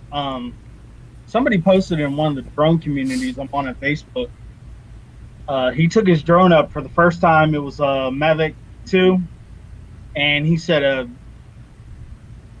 wind caught it. He got out of control. It crashed, and literally it was just a pile of parts. Like, I was sitting there looking at this thing going, holy crap, it looked like it got ran over by a truck. It was a Mavic? It was a Mavic? Yeah. This is my radio voice. And we got the weather coming up soon. That actually sounds like you're on like a walkie-talkie or something. Yeah, police radio. I can't seem to find this. And then we have this kind of voice. That's And terrible. it's kind of chopped up because it kind of sounds like really bad audio. Yeah, and we'd like you to stop that. Okay. Thank you. Why would anybody put an effect like that on a mixer? Maybe if you're doing something for a movie, that'd be the only thing I can can't think think. of. I can't think of a single instance where I'd want to sound like that. Well, Chipmunk, I can understand. That's cute, and I know Lloyd has one of the same deal Okay. you have. I found this Yep. picture and I'm gonna hold it up to my camera. Tell me if you guys can see it. Blurry. Yeah. let's see. Focus. No, can't see it. Nope. Yeah, a No, it little doesn't want to close. focus. No. But I mean, it is literally just a pile of parts and Wow. twisted wires.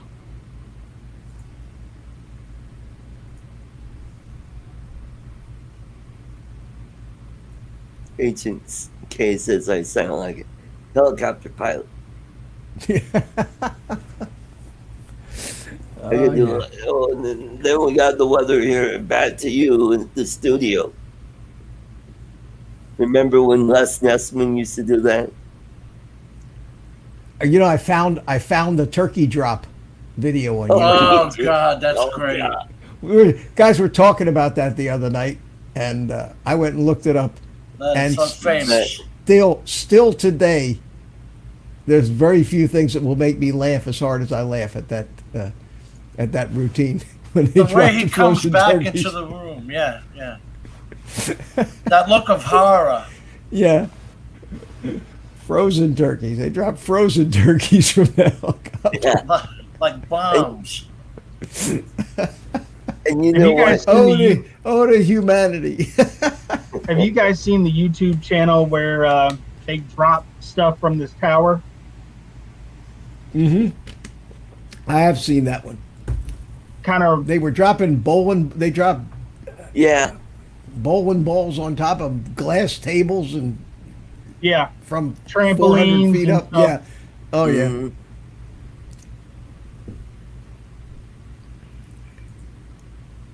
Ken has a suggestion for you, Jim.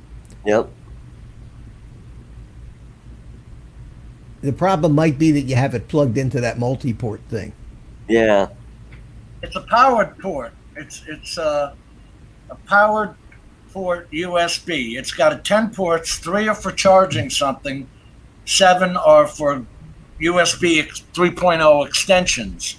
So it's got an AC adapter. It's got a brick that Yes. plugs into it. Okay, so Yes. it is powering. Ah, Yes. hard to say. It's an Atolla. ATTOLLA. Powered Isn't he the- port. Isn't he the guy that used to be in Iran? That was the Ayatollah Khomeini. Oh, okay, Yeah. gotcha. For a little 1979 reference where they took our hostages. 79 days. Jimmy Carter was president, and we hated him as being Marines. Yep. The peanut farmer needed to go. Yeah. Great governor. In George. fact, Ronald Reagan was elected because he says the day I am sworn in, there will be a war against Iran. And they waited till the last minute during his inauguration to free the hostages. Little trivia. Yeah, it's true. They got the hostages back immediately when Reagan came in.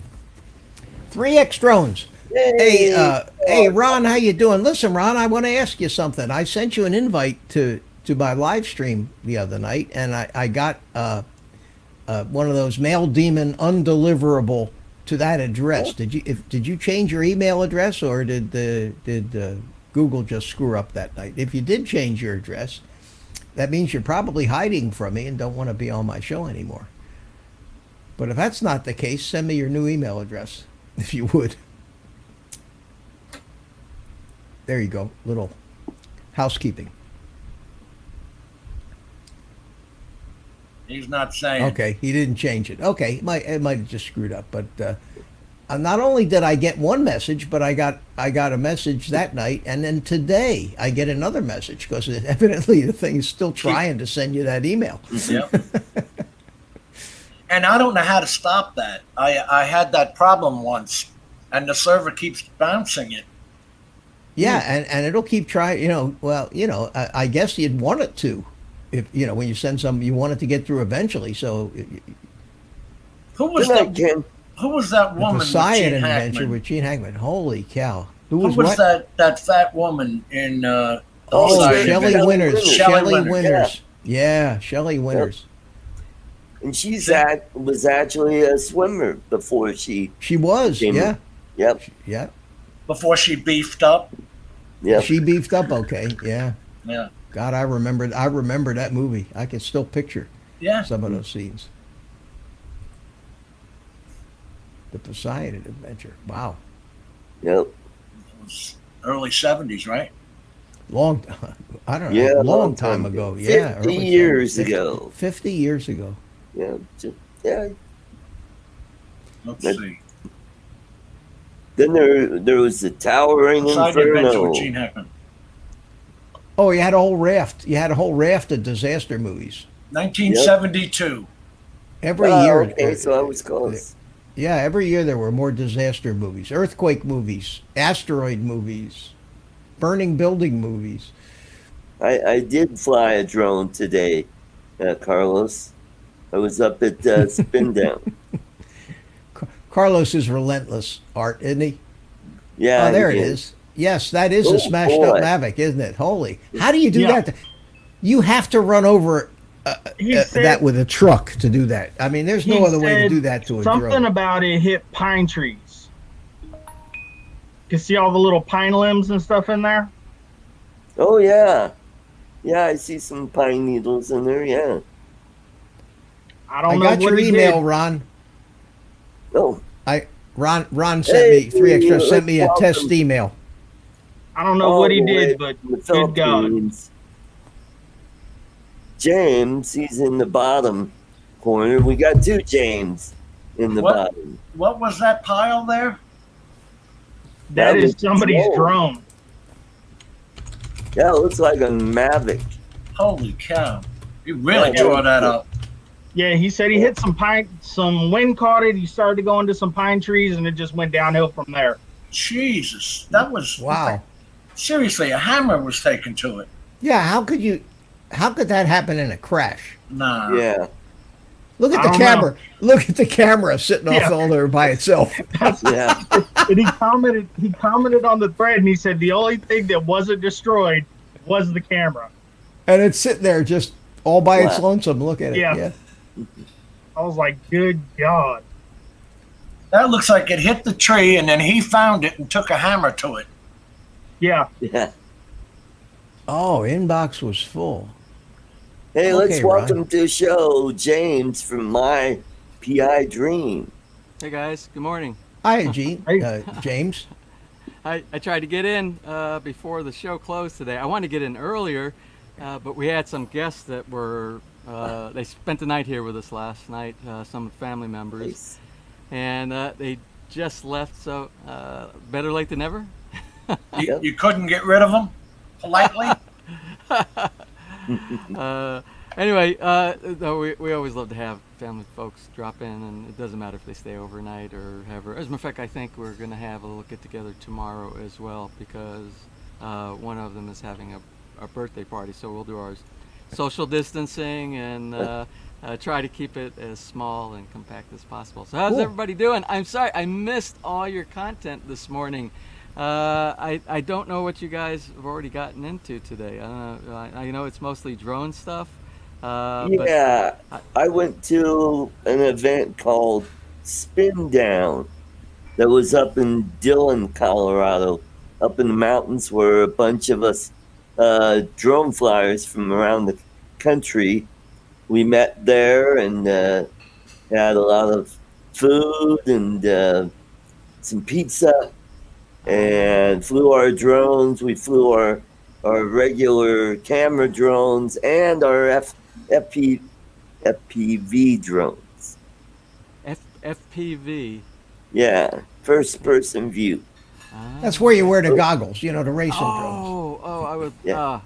I would love to try that out. Well, actually, yesterday was the first day I broke the drone out in quite some time. Because remember the last time I talked with all of you, we were trying to figure out how we could get rid of that anomaly that I have with the very bright areas, getting all those lines inside there. I still haven't gotten. I think one of you guys was recommending getting some type like of a filter and.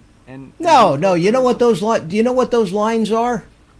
No, what are they? They're put there on purpose to tell you that area of the picture is being overexposed. You can turn that off in your settings. That's not what it is. What I tried to do, let me tell you, Mitch, what I tried to do is I went into manual, because you guys were talking about changing some of the aperture settings, and I did, and I played around with that. I kept moving them to different settings, but I was still, it was making the screen darker and lighter, but I never could get rid of those lines inside there. I really were they black? They like black horizontal lines? They're vertical. No. They're all vertical Oh, lines. so that's not what I It's think. not it what is. you're thinking, Mitch. Yeah, everywhere there is a bright, even if the wall has our wall, and our wall is kind of a peach color, but when there's a strong amount of light on there and it's very bright, the whole section of the wall, or the cap of the wall is white. Now, is that showing up in your final video or just on your Yeah. monitor? Oh, it's in your video. Yeah, you got a it's in the problem. video. Yeah, I think I think one of the sensors is bad, but the thing is, I went online, I did some research to find out some replacement price. I couldn't believe the prices that they're asking. If you want to replace that camera, it's an assembly. It's a whole assembly with the ribbon cable and the camera and the electronics, everything. That one package, it's like over $1,000 for that. If you want to replace that entire assembly inside there, and buy a new drone, for God's sake. Yeah, well, I tell you, that's the option that I'm looking at, because $1,000 is half the price of what I paid for the DJI Phantom 4 Plus. I paid about $2,000 for it. So I got to thinking, I'm not going to sink another $1,000 in just to replace. It works now, and it works real. I will tell you, the camera, if you take like 4K or very high resolution camera pictures, they come out really good. As a matter of fact, I'm going to share something with you. Okay. Yeah, you can keep chatting in the background. I gotta see if I can find this. But what I want to do is Okay. the reason I brought the drone out yesterday is something exciting on our channel. Is we're planning on this is a secret. Don't tell guys from my channel, but we're planning we're planning on building a pool in the backyard. So we had a pool company come out to do like a site survey kind of a thing. And we measured off depths and widths, and they ran a string around in the area, and I'll show you. And they asked me if I could do a drone shot directly above and draw out the shape of the anticipated build and send it to them. And that's what I did. That's what I did yesterday. And I think I have a JPEG here that I can show you. All right. Now I got to figure out how to share this. I got to share this with you, so bear with me for a second. Oh, and also this is. Oh, it says. I got to tell you right now. I have a new computer, so everything is like in new setup. Because remember all the problems we had with the overheating and the crashing when we did the live stream last time. Right. So I'm slowly replacing old hardware. And this is the first time I've been in StreamYard, and it's asking me to do something. Google Chrome will not be able to record the content of your screen until you quit.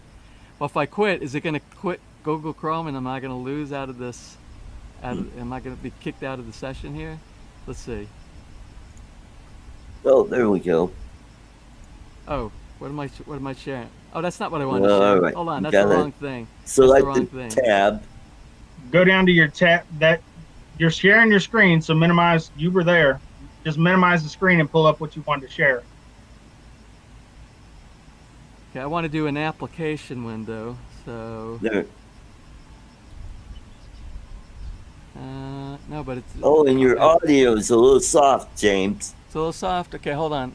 I can crank it up a little bit. How about now? Is the audio better? No, worse. Worse? I'll go the other way. How about this There direction? you go. Better? Got it. I tell you, it's all. Everything is new. Too I loud. set this. Too Too loud. loud. Yeah, dial it back just a hair. How about that? Is that better? Yeah, that's better. Yeah. Okay. This is all new. I'm telling you. I'm not prepared. I apologize. I just jumped in. I wanted to get in. I know you usually close around 9. I don't want to. I've been telling Art that I keep promising I'm going to drop in and drop in and drop in, and I don't. So I don't see my window. So I have a JPEG window open on my Mac under Preview, and it should. Yeah, it should show up. If you minimize the StreamYard screen and pull that up, and just have that on your background or on your desktop, we can see it when you share your desktop. Oh, there it is. Art, I'm going to take this opportunity to say goodnight to everybody. I've got a little All work I right. have to do. Good night, Mitch. Thanks for And I'll look jumping forward to in. seeing everybody tomorrow night, hopefully. Okay. Sunday is tomorrow, correct? Yes. Okay. Yeah, then. 8 o'clock. Check. So, Jim, take care. Mike, James, good to see you. Art, Well, everybody in the chat. All right. Good Next night. Mitch, I didn't mean to bump you out. Sorry. No, that's okay. I should have left around 8 o'clock, but I've hung in there. So I'll see you guys later. Take care. All right. Take care, Bye-bye. Mitch. All right. I'll share. I think I have it. Oh, there you go. Yeah, there you go. So this is the proposal that we're looking at right now. We still have audio? Yeah. Yep. Okay. We hear you. So what I did was I went on Pinterest. Pinterest has some great pictures of different projects for things around the house, and I found one plan that I really liked. So I said, okay, I'm starting with this one. Then I found another plan that I really liked. So I said, oh my. Then I kept looking. Then I found another plan that I really liked. But then what I said to myself, what is it I like about each one of these plans that I'm looking at? And one of them had to do with the water. It was a waterfall. I really liked the waterfall. It It looked like natural stone type of a waterfall, although it's very expensive to do natural stone. Over here, they build things like when you go to like Disney World, and they build things out of like concrete that makes it look like they sculpture it that looks like. Right. So that's a more affordable option. So I took the waterfall feature from one of the Pinterest projects that I saw. Then I saw another project that had this bridge that went across it. And I thought, oh, wouldn't it be neat to be able to go from Bahi Kubo Island over to the raised bed garden, just walk straight across like that, and be able to go underneath the bridge when you're swimming. So I took that feature and I put that inside there. Then I saw another one that looked so cool, and my wife has a fear of water, all right? And we weren't going to build the pool because of that, but she has a fear of water. She can't go into more than, when I take her to the ocean, to the sea, she can't go more than about 3 inches of water. Then she starts having a panic attack. She starts something about a childhood thing that happened. Anyways, so what I did, if you look on that, on the bottom side, you see there is basically an island, but it's in the pool that's only 5 inches deep. And then there's a drop down to the right that drops down about 10 inches. So if she gets brave enough, she can go sit down in the 10-inch deep, and it'll come up, to her chest inside there. And then for normal people who like swimming in regular pools, there's a 4-foot drop down, and then it drops down to a 5-foot level underneath the bridge. Okay. So that's the plan, and we're waiting for them to do a proposal on pricing everything. So what happened to the koi pond? The koi pond is I still have all the stuff that I shipped over from the U.S. I still have all the filter pieces, all the equipment, the bottom drain, the aeration. I have all that stuff. So if you see to the left in this picture right here where the Bahi Kubo is, what we're planning on doing, and we're going to see, we have to go through the HOA and see if we can get it approved and all. If we have enough room, what we want to do, we want to remove the natural bamboo kubo that we have there, make it just a little bit bigger. Instead of 4 sides, we're planning on, I'm telling you guys all this. I haven't even told anybody on the channel yet about all these plans, these big plans that are coming out. But by replacing that, instead of doing a 4-sided traditional kubo like that, we're thinking about doing like a pentagon, 5 sides, with 2 of the 5 sides open, 3 sides that have backs to it, and then we'll make like a screen curtain on the little rollers, like you would have, sort of like in a shower, like a shower curtain kind of thing, but screened for mosquito netting, that you can close that whole area off. And the roof, instead of being the natural, like the coconut leaves, and the thatch roof, instead of doing that, we'll do what some people do around here, and they put the metal roofing on the top of it. Because right now the kubo needs repair. The kubo we have water seeping through inside there. So it does that. I mean, it's all natural stuff here, and it breaks down over time. You have to replace it and all. But a lot of people, what they've done is they've replaced it with like a tin roof. Right. And we'll do something like that. And then if we do something similar to that, instead of the bamboo chairs and everything inside there, we can put something like rattan inside there with cushions. We can just keep it closed off, and even maybe sleep out in the kubo at nighttime or something. But around the kubo, you're asking about the koi pond.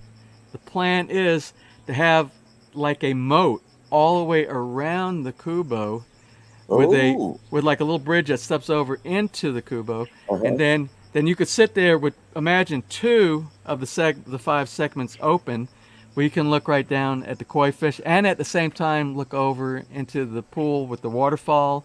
I think it would be a real nice way to finish off. We don't have any more room once we do that. We have 0 room left inside the backyard to be able to do any more projects. So that will be the final thing. So we'll see how that works. That's in the plan. It's all a matter of working with people and coming up with resources. What's your total area on that pool, all inclusive? Well, I did a measurement yesterday, and the width is probably at the widest portion. It's kind of an odd shape. It's an irregular shape. Right. Probably the widest is right around 5 meters, and the longest is about 7.5 meters. The average size of the whole thing is like 4.5 by 7. That's about the average. That's not So- as bad as I thought. Because those 10-inch and 5-inch areas, that's just a bobcat. You know, Yeah. that shouldn't cost you. The 5-foot area is going to cost you. Yeah. So the way they do it over here, unfortunately, it's hard to find companies over here that do the what's that called where you spray the concrete. They spray it into all the rebar. Shotcrete or Spraycrete. No, it starts with a G. It's like I forgot what the name of it is. But most of the people over here, the way they do it, most of the pool Spray companies, concrete. they do the old method. They do concrete hollow blocks, and then what they do is they do like a plaster coat over rebar. So the rebar is actually your shell.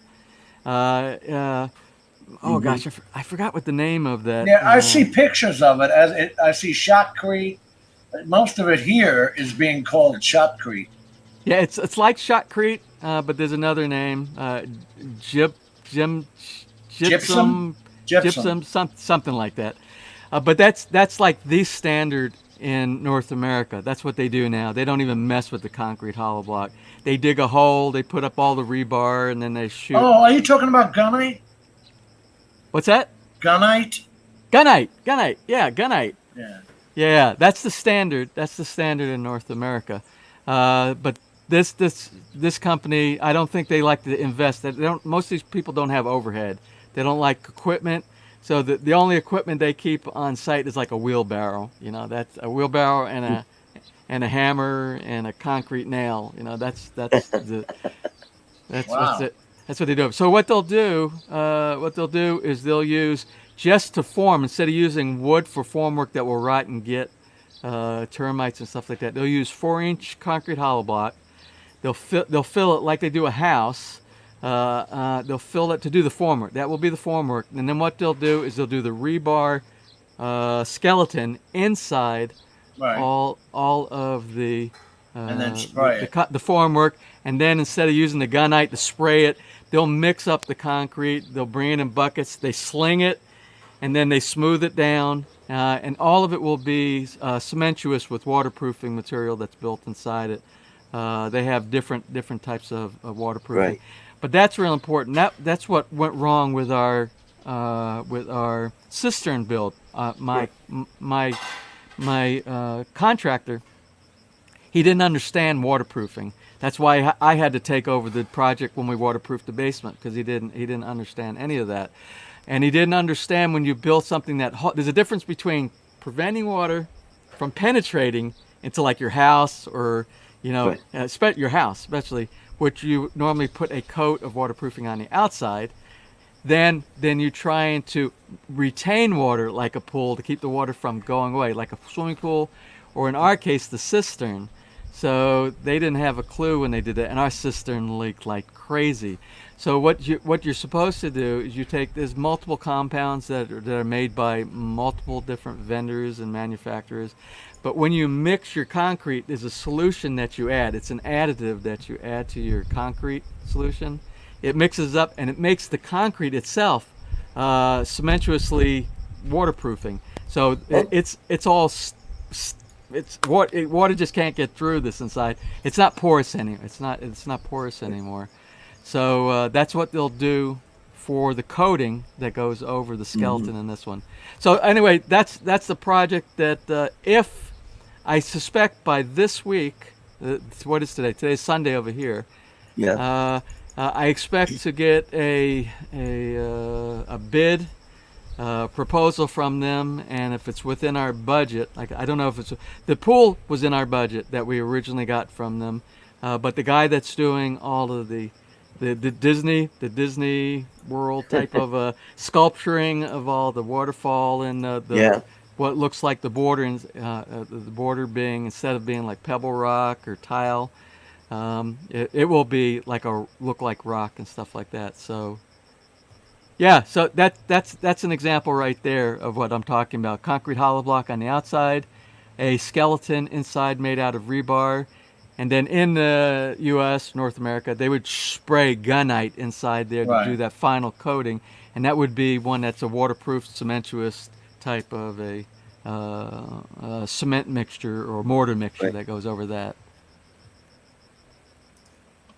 I like the way they started the stairs there. You can see by the stairs, they kind of let that first layer dry and then just add on to it. Yeah. Instead of building a form. Yeah. Well, that's what they do here. Even when they build the house, if you go back to any of our building videos, when they were doing the plaster coat on the outside of the house, you have it's incredible how they do this, and it's very, very time consuming. If they had one of those gunite type of machines, they could probably get done with the whole house in a day, what takes them a month to do over here. But they take a little board. They take a board and they mix up their mortar mix inside it. Then they take a trowel and they sling it. They sling it up against the wall. It makes a splatter. It splatters out. Then they do that, and then that's the first layer that they do on there. It's all rough, just like the splatter over the entire, and that's your first layer. And then they do another layer after that, but that's the one that they smooth out. They'll take a trowel and they smooth it out, and it's not your final coating. That's your final coating of your mortar mix, and then your final coating after that. They do a skim coat material. That's the pre-base for your paint. But the technique, it's really old-fashioned, traditional kind of stuff. Takes a real long time. Houses over here take 9 to 12 months to build a house over here. They use a lot of the old techniques, but it's all concrete.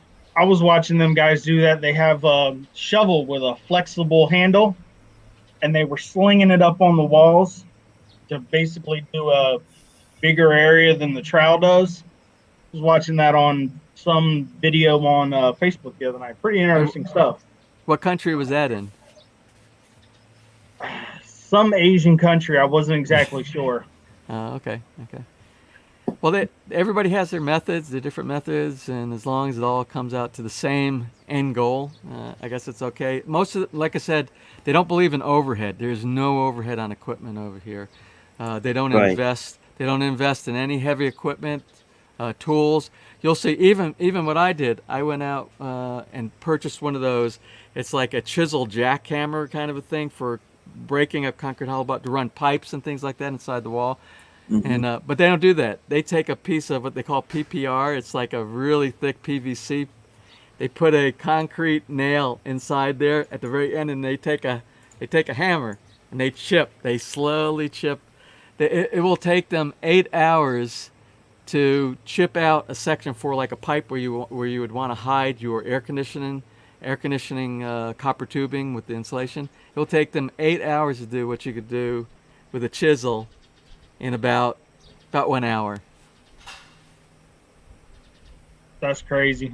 Yeah. It is crazy. At least you're not paying by the hour for labor. Well, we are. Well, it is. Somebody's paying by the hour. But you want to talk about labor? It's the labor over here is very different. That's the only way that you can build over here affordably. That's the only way you get a deal, because let's say in the U.S., for example, you have a carpenter, you have a licensed carpenter, and a licensed carpenter is going to get between $25 and $30 per hour. All right, that's what they're going to get on a house build, or at least the last time that I checked. It's been a long time since I've been out of the market for a while. My dad's a carpenter, but over here, they get paid. The average wage of a carpenter over here is 550 pesos per day. That's about $10 per day. Per day. Wow. Per day. That's how you save on being able to build a house affordably over here, and you can build a fairly nice house for an affordable price over here. James, your video looks a little grainy. Is it really? Yeah. Do you see that, Mike? Yeah, it is a little bit. Oh, Yeah. I'll tell you what, though, it's a lot better than what he was working with last time he was on here. Yeah, that's right. Mm-hmm. Again, I haven't tweaked I haven't tweaked anything yet. I just now, this is the first time I stuck. Actually, I'm actually using the GoPro. Remember the GoPro? The GoPro is what was causing me to reboot. Crashed the last time. It was causing the temperature to go up so high, and it was causing me to do the out of sync, the audio and the video out of sync. So today my setup is I have a new laptop. It's a little bit more robust than the old Mac that I had. I have the GoPro 8. I'm using the GoPro Hero 8, and I'm using that same microphone that we hooked up the Zoom. Remember the Zoom? Yeah. H4, H6, or whatever it is, H6, I think. And I just wanted to show you, I'm trying to get to where you guys are as far as quality of. So I went out. I told you I ordered, and I haven't even unboxed yet. We're going to do an unboxing. This is my new microphone. Oh, there you go. So this will take the place of the Zoom. It'll be like a real microphone that I'll have here. Okay. And it'll be easier for me to adjust volumes and everything like that. But what's neat about this microphone, they don't show it on any of the pictures on the box. This Samsung G-Track Pro here, it has a 1/4-inch jack in the back. So, we, from time to time, we kind of entertain our, one of the main reasons I got this too is I'm with the Rotary Club here in Lipa, Rotary Club Lipa South. And we're doing during COVID, we're doing all of our meetings. They're all online on Zoom. Oh, on Zoom, yeah. And I don't know if you're familiar with. I'm sure, like the Masons, the Rotary, all these different type of organizations. They have a structure that they go with. You have the president comes in and he talks a little while, and then the secretary gives a secretary report. Well, ours here. We have a humor moment where people bring jokes in. We have a community. It's called community singing. And the community singing is normally when we're having real sessions at the facility at the Rotary Club brick and mortar. They have a videoke machine inside there. Somebody picks a song. Somebody gets assigned to sing inside there. But since we've been doing all of the online stuff, it's a little complicated doing that with the music in the background. So what they've been doing is they've been getting Ness and I. They assign us every meeting that we've been to so far since we started doing the Zoom online meetings. They're like, James is the Rotarian community singer for today's segment. So we stand in front of the camera and the microphone, and we pick a song out of our little song list that we have. But I got to thinking, wouldn't it be so much nicer if you could have actually kind of decent audio quality from the guitar integrated into that? And that's what this microphone does. It has, and they're independent of each other, the volume controls.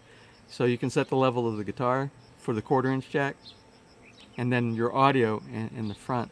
So we'll test it out. I'm going to do a box opening of that. During one of my upcoming episodes where I preview equipment. And also, you were telling me about my lighting was bad when I'm down in the basement. Right. So I pulled the trigger on this bad boy here. This is Elgato, the Elgato Keylight Air. I haven't opened the box yet on this yet. So we'll do. Based on you're costing me a lot of money, Art. Based on your recommendations, that we need better lighting and for more professional presentation, we'll be adding this to the arsenal. So hopefully one day I'll be up to you guys' speed on your great live streaming that you guys are doing here. There you go. One more thing. I also got this. You see, this is a Samsung. This is the little thing for vibration, like what you have. The same, almost the same thing. The mount. The cage, yeah. So I talked with you the last time I talked with you all. I talked about I spoke about the Samsung microphone, the G-Track Pro, and I said it has a unique thing. And like I said, I think maybe it's smart on their part because it won't accept a standard connection because of this thing on the very bottom where it screws in. Uh-huh. You can get third party manufacturers for those type of shock mounts like you have right there, and they have adapters. There'll be like 3 different adapters that will fill, but a lot of them that you buy, it's only for one type. There's only one size mic, which is kind of like the basic. Right. What it looks like, what Samsung did here, it looks like they designed this so that you really want to buy their overpriced. Oh, yeah. Their overpriced. Proprietary, yeah. Shock mounted it, but I did. I went ahead and bought this one. It came in, but I also bought the boom like you have that you're using right there. I think. Oh, okay. I think that's so nice. So you don't have the thing right in front of your face stuck right there. It's a little bit to the side. So I ordered that, but I can't get it sent to the Philippines. So what I did was our new neighbor that's going to be building right across the street over here in I think January. He's from Canada. He was a guest in one of our visitors to Villa Feliz episodes here, the playlist here. Right. And he's been sending buying boxes over with his personal stuff, and I've been storing it in our base. Our basement's starting to fill up with his stuff. And what I keep doing is he's so generous. He's so generous. I keep saying, would you mind me throwing one of these items in your box when it comes over, and this item and this item? Because it's so much cheaper to buy some of these items in not in this market, and things that you can't get, like the boom arm. I couldn't get that. So he is he's generously offered to send those stuff over. So I'm waiting on the boom arm. I think it will be. Well, I didn't even know if he received it yet. I don't think he received it yet. So maybe I'll get it. Maybe that'll be my Christmas present. There we go. There you go. Wonderful. And you won't get the sound of the kitchen like we just had just a little while ago. Oh, you're hearing noise from here? Yep. Yeah. Oh, this I got to tell you, this Zoom, we talked about it before. It picks up. It's very sensitive. It's very sensitive. But it's supposed to be, because I there's 3 mics that it has inside the kit. And the mic that I have now, well, I can show you. I'll try to be quiet. But the mic. Oh, okay. Yeah. You see? Yeah. Okay. Yeah. This little thing for the wind on here. It's trying to avoid blasting. Omnidirectional. Yeah, it's on. Yeah. Well, this one is not omnidirectional. This one is it's stereo. It has the thing that goes stereo, but you can set it up. They actually turn. I don't know how many degrees you turn it, and what it actually acts like a cardioid type of a thing where it focuses and it's not supposed to pick up the background noise. If you turn it another way, it will pick up more of a stereo. So if you're recording something and you want to hear like the car drive by from left to right, right to left, whatever. Yeah. You can do that. You can set it up where you have more spatial stereo separation. I see. So I thought I had it set up, maybe I don't, where it's like just focuses on my voice. We'll see. But I want the style that you have right there, which I do. I have the Samsung now, so Great. I will have all that set up for my next live stream. I'll have all and we'll do that down in the basement.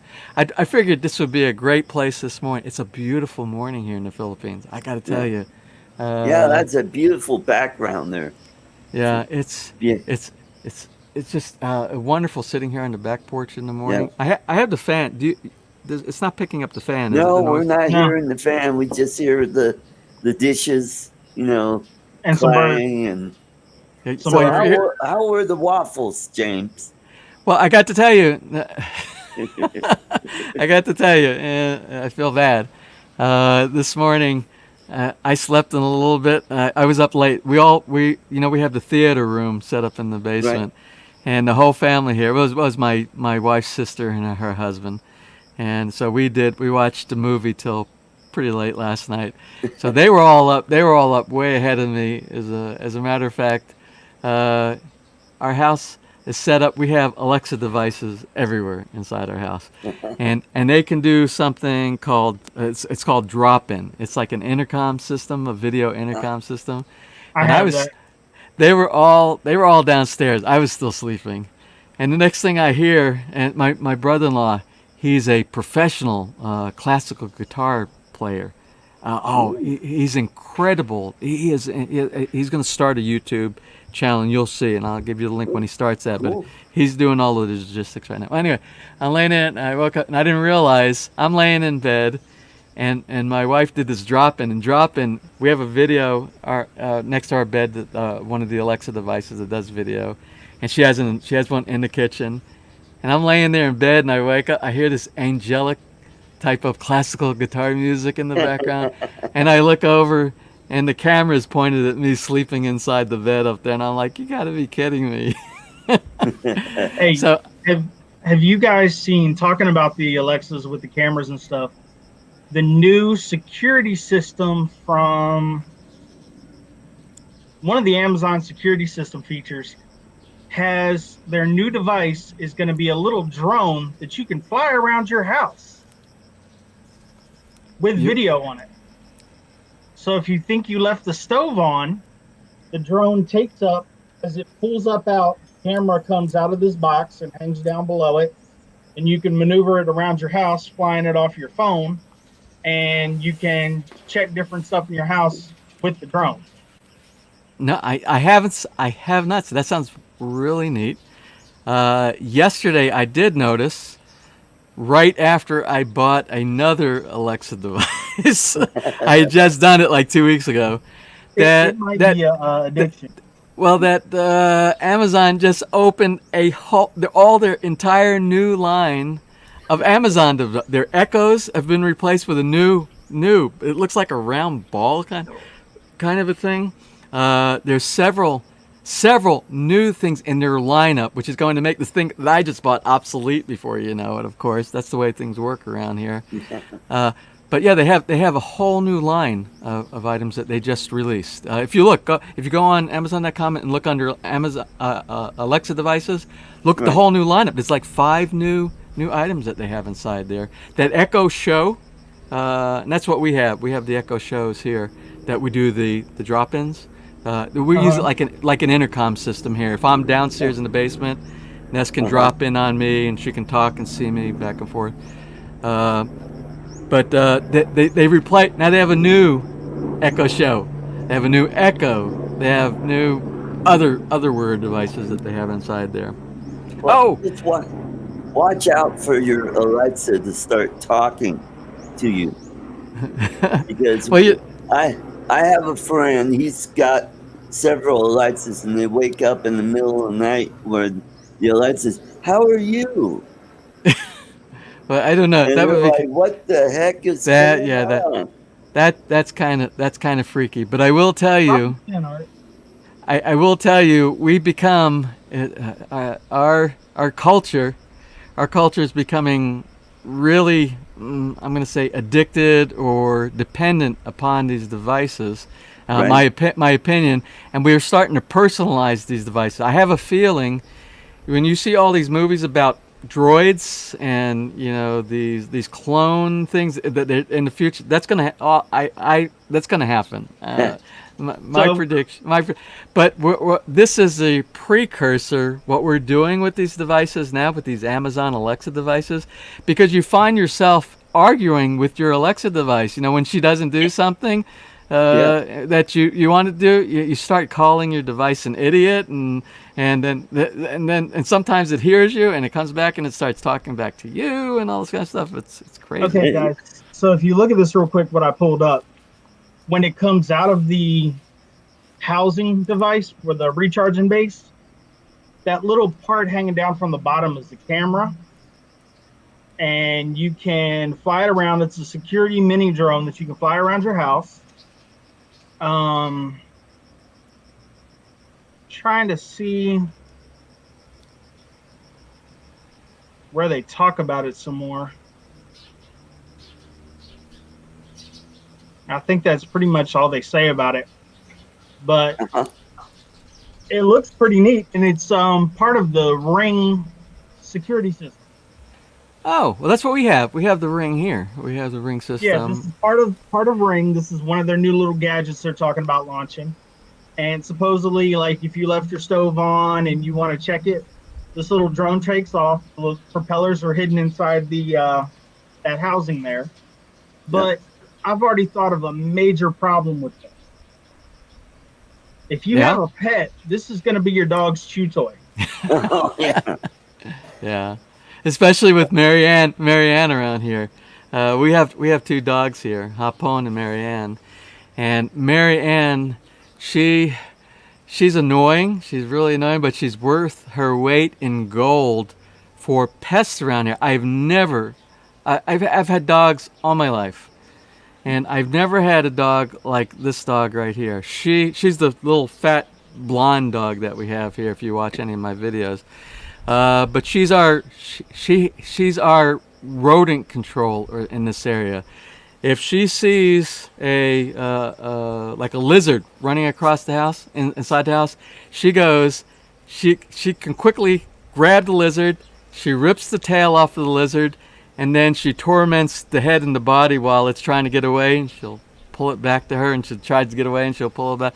But that's the lizards. We have a thing here. I did 1 or 2 videos on a thing called gamu gamo here. It's the the ants that have the wings that are about this big. They're like termites. But they're seasonal. They normally come out around June or July. When the rainy season starts and we have all the lightning, when they see the lightning and they're attracted to the light. Well, she'll come into the house inside when they're coming in, and they find every crack or crevice to find their way to get to the light inside your house. And she'll jump 3 or 4 foot tall. She'll jump 3 or 4 foot high, and she'll grab the gamo gamo out of the air and she'll eat it. She'll consume. It's like a bat will consume its weight in mosquitoes. Well, she'll do that with the gamo gamo. Also, what's more important than any of those, if it's like a jungle here. It really is right now. We live kind of in a jungle, and it's farmland. We have farmland. Wherever you have farmland, you're gonna have field mice. We have field mice around here. And they find any way to get inside your house. They're looking for food, you know. They've cut some holes in my screens. I've had to mend screens and put wire, but they can get inside the house. She will come. She has such great senses, like most canines do. She can sense. She can hear. She can see, and she can smell wherever. Say like it gets underneath our refrigerator or our cabinets or something like that. She will alert, just like an alert dog in the airport will alert on drugs. She will alert on the mouse, and she will sit down. She will get down on all 4 and lay her stomach, and she will wait in that spot until that mouse comes out, is daring enough to come out. Then she'll attack it, and she'll chew it up to enough where it's dead, and she'll just drop it right there where it's at. So she works better. She works better than any of our little mouse traps, and we've tried these sticky board things. They make a mess.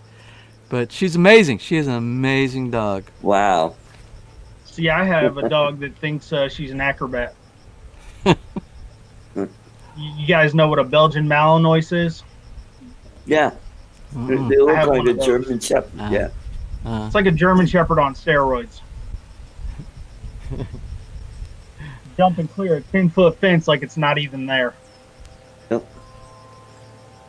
Oh, like I said, I missed. I don't know if you talked about it during the first couple of hours of your show here, but I saw when I was looking yesterday at those Amazon devices. I got one of the pop-up ads. Since I'm always going to these drone sites just to look at stuff, you know, the ads target, they know because they collect data on you and what you like. I see DJI has a new, it's a brand new drone. I don't know if it's on the market right now or if it's about to be sent on the market. It's a very small one, but it looks like a really highly sophisticated. Do you know? I would have to go back and. Oh, is that the FPV drone? I don't know. Let me see. That would be the only thing new they were talking about. Yeah. Let's see. James, get the Mavic Air 2 because now the smart controller will work with it. Because I know you like your Phantom 4 because it's got the built-in monitor. Well, with the smart controller, It is just like that, and it's much brighter than using a cell phone or a tablet. And which model is this? Mavic Air 2.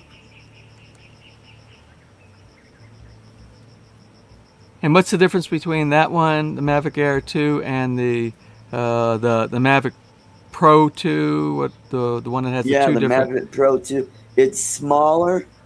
They'll both use the smart controller, but I think the Mavic Air 2 is cheaper. It's only $1,000, and you get the Fly More package where you get 3 batteries, controller, and and it comes with filters and props and extra props and cables. So if you have an Amazon IO phone or Android phone, you can connect with that. But if you get the smart controller, you won't have to worry about that, because that's one less thing you have to charge to get it to work. You just charge the smart controller, and you have that nice monitor built in, and it's got OcuSync, which is really nice to have. Well, I want to do the upgrade, but I don't want to pay the prices. There's a big inflation price. I don't know if it has to do with customs. Right. It's amazing how much more these items cost here. When you got to realize, I think DJI is made like over in Singapore or Taiwan. It's made right across the sea from us over here. Yeah, it's made in China.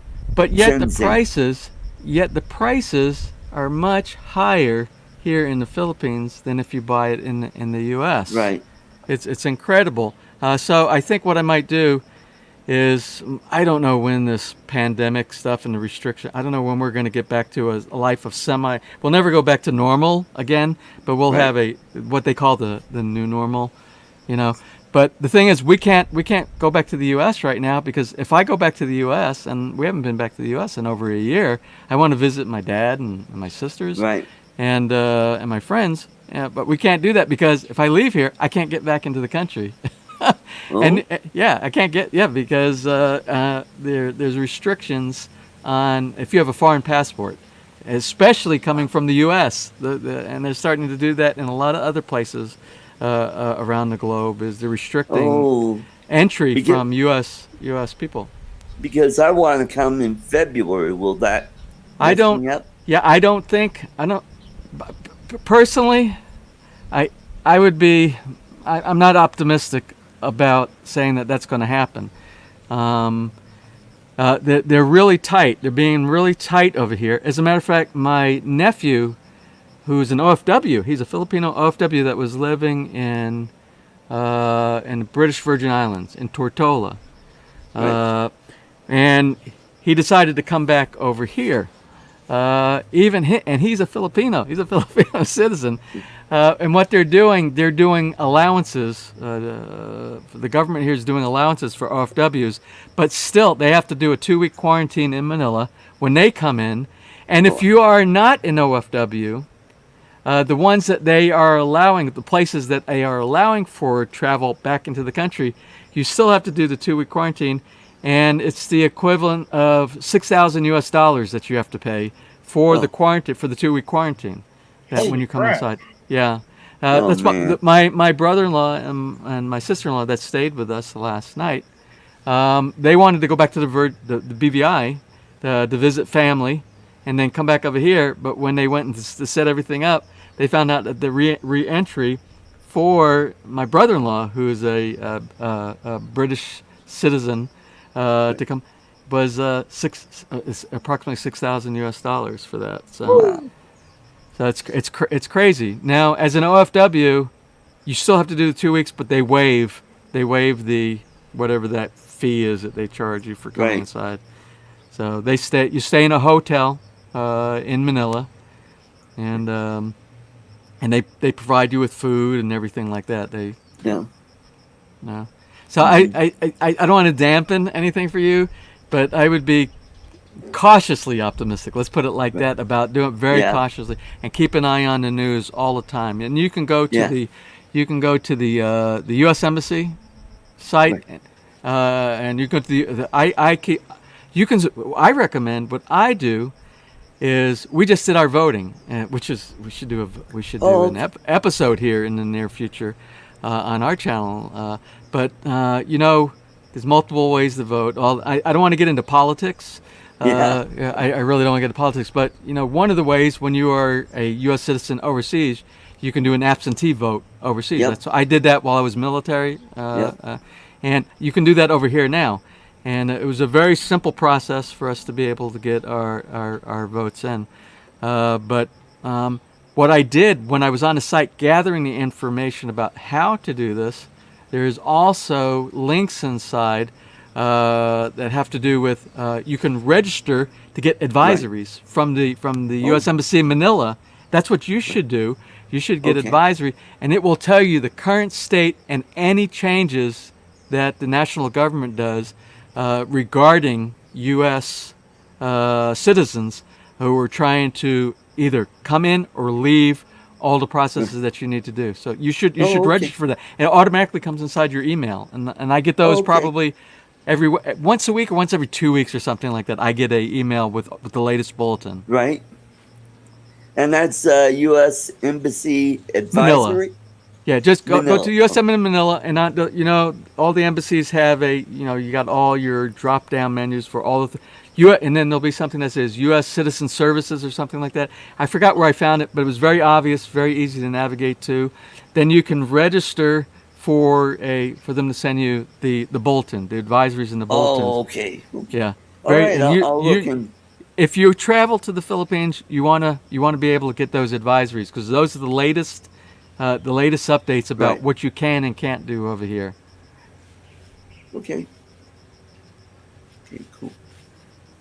Well, guys, I'm about ready to shut this down. We're closing in on 2 hours and 40 minutes here, but I'm getting those watch hours, and that's really helping me out. I'm getting close to that 4K watch hours. There you go. What's watch hours? What is that? Oh, well, if I want to be monetized, I have to have 1,000 subscribers and 4,000 watch hours. Oh, okay. So you passed that a long time ago. You're closing in on 30K?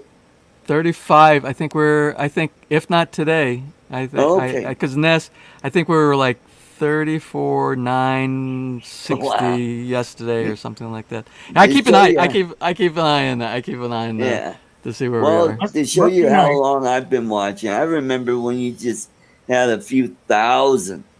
Well, I remember when I got my 10th subscriber, and I was saying, there's 10 people out there that are watching, that are taking enough time out of there to watch my channel. I was so happy, and I'm happy with whatever that we have here. If people find what we do interesting, then we'll continue doing this. So it's a fun thing to do, and I'm learning new stuff, and I get to meet great people like you guys.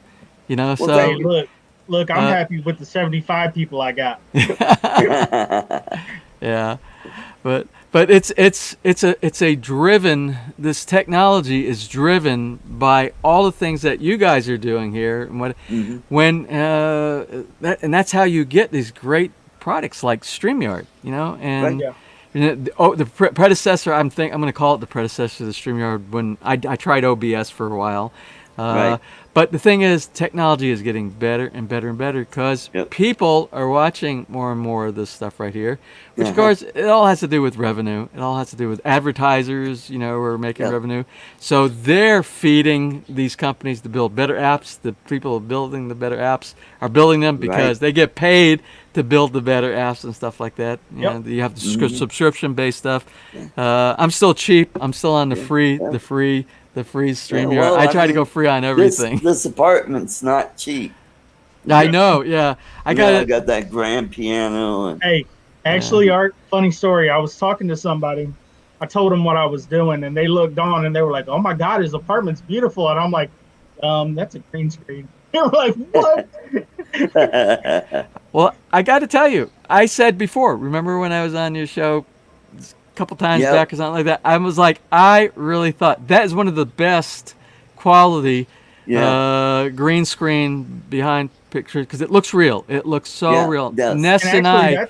that comes with StreamYard. Yeah, I saw that. That does come with StreamYard. So it would be. I think what we need to do one day when we're guests on Art Show, all of us need to have that same background on ours. There we go. We're like we copied each other's architectural plan when we designed our house. See, there we go. Yeah, this is the Georgetown Loop that up in the mountains up above Georgetown, and this is like a tourist thing. They have a little narrow gauge train, and people ride that train. Yeah, that's one of the backgrounds. I think my sister took that picture several years ago, and then I have where is that guy? This is when I do my Sunday show when I get a little political here, and then I have this screen, or I could just do the brick. Well, your setup is good. Is that your green screen behind you? Yep. Oh, okay. So even with the wrinkles inside there, it doesn't pick up on any of that. Yep. Oh, that's great. Here's the thing. The biggest thing about a green screen is you have to have it properly lit. As long as it's got it properly lit and it's an even color across it, you're good to go. Well, I got a lamp down here on the floor that lights up this part of the screen, and I have another lamp over if here. you look, see mine? Okay. So you have a light. Both of you have a light behind you. Yeah. Well, light that shines back to shine on the green screen. On the green. Yeah. Oh, okay. That's I didn't know that. Mm-hmm. Yep.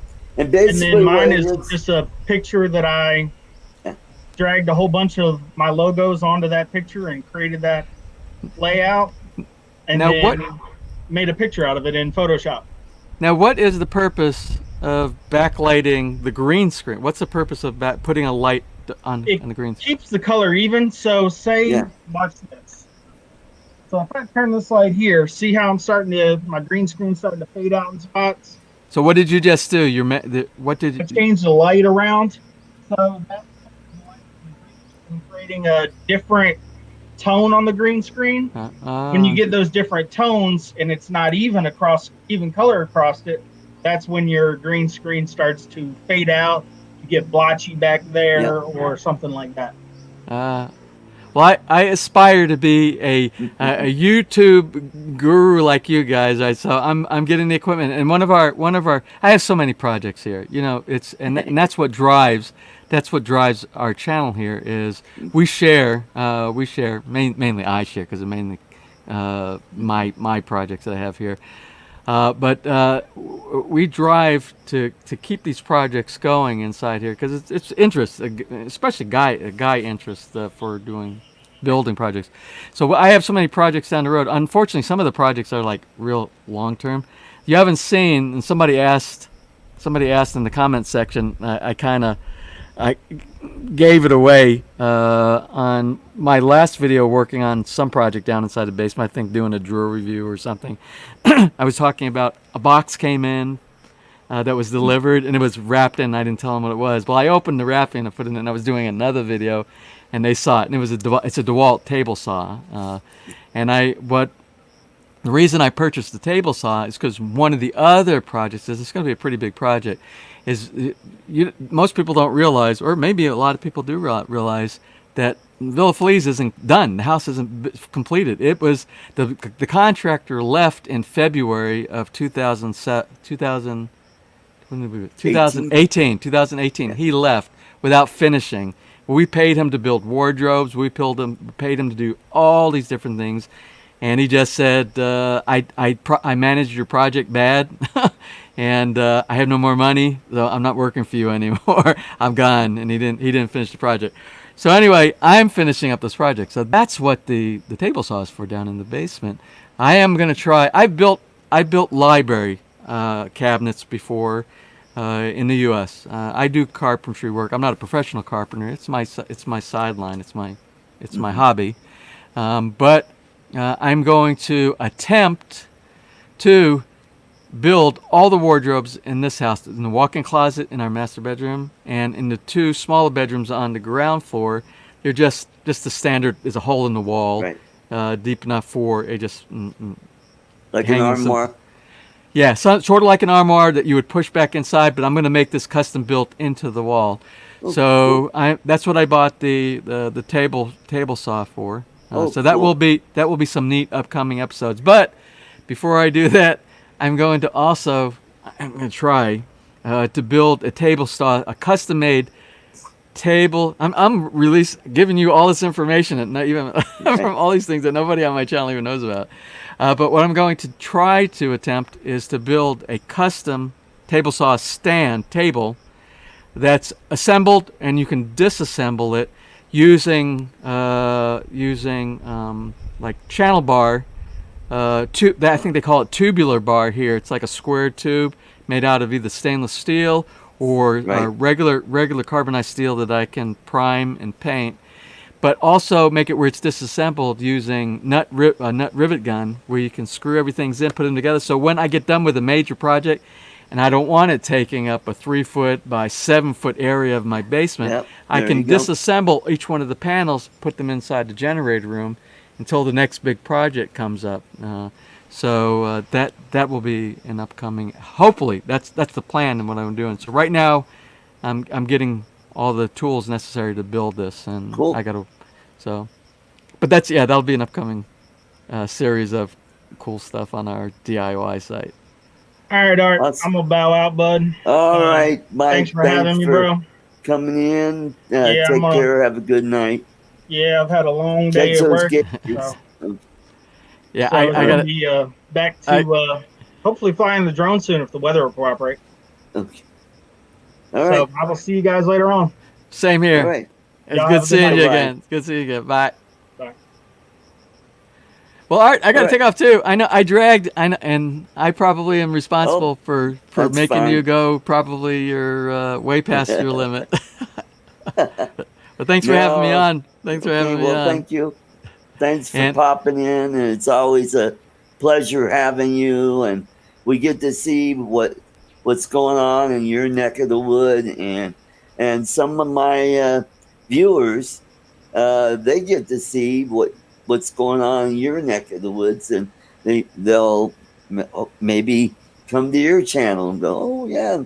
Well, the next that's time- pretty interesting. The next time, if you ever invite me on again after me dragging you out this long on here, but the next time, what I'll try to do on our channel is do like a notice, pop up a notice. There's some way I think you can do that to advertise that you're going to be Right. on somebody else's. So let's work that out the next time, and we'll pop up your numbers. I'm sure, because we have a lot of people, that like following, and we talk about. When we talk about drones, we also talk about the Philippines, and we talk about building. So it's kind of a dynamic program when you do that, and I think a lot of the guys on our channel would like to pop in on that and be part of that. So just help me out figuring out how to advertise. Again, I am not a YouTube guru. I am not this live stream it's guru. all about networking. The meetup that I went to today, we had a speaker there, and we were talking just about this networking, to where you got other channels, they'll drive traffic to your channel. Yeah, it's important, and it's a win-win situation. It's actually a win-win-win situation because it's a win for you, it's a win for the other person that you're networking with, and also it introduces subscribers or viewers to something that they might not be aware of, and especially like for our channel, it matches up people with products or people with companies that they didn't know were out there, and they're like, "Oh, I've been looking for this." It's like the pool company. if these guys are legit, if they're legit, and I really hope they are, and I hope they give me a good price, and I hope they build a quality. If they do, it's going to open up the market, because especially just in this subdivision alone that we live right here, do you know how many people in the last little over a year that are subscribers from my channel who are international, who have purchased lots just in this phase around we have 20. There are 20 properties that sold that are subscribers of my PI Dream. And many of them they're voicing that they want to do something similar to what we built. They want a basement, they want a swimming pool and stuff like that. So so I told, it's like the swimming pool guy. I said, you know what?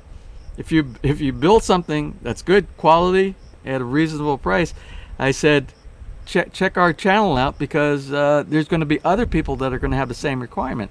So again, it helps. Well, actually, it's 4 people. It's a win-win-win-win. Yep. There you go.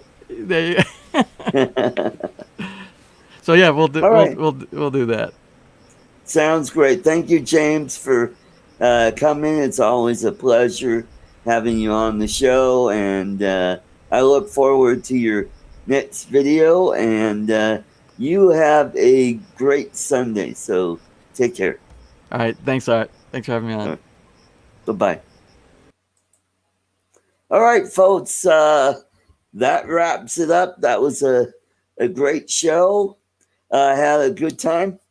So come back next week, and I'll have some videos pretty soon of my day at Spin Up today. So I've got the video already downloaded, and all I have to do is start editing it, and it should be pretty good. So take care, and we'll catch you next time. And tomorrow on Art's Place, I'll see you there. Take care, everybody. Bye-bye.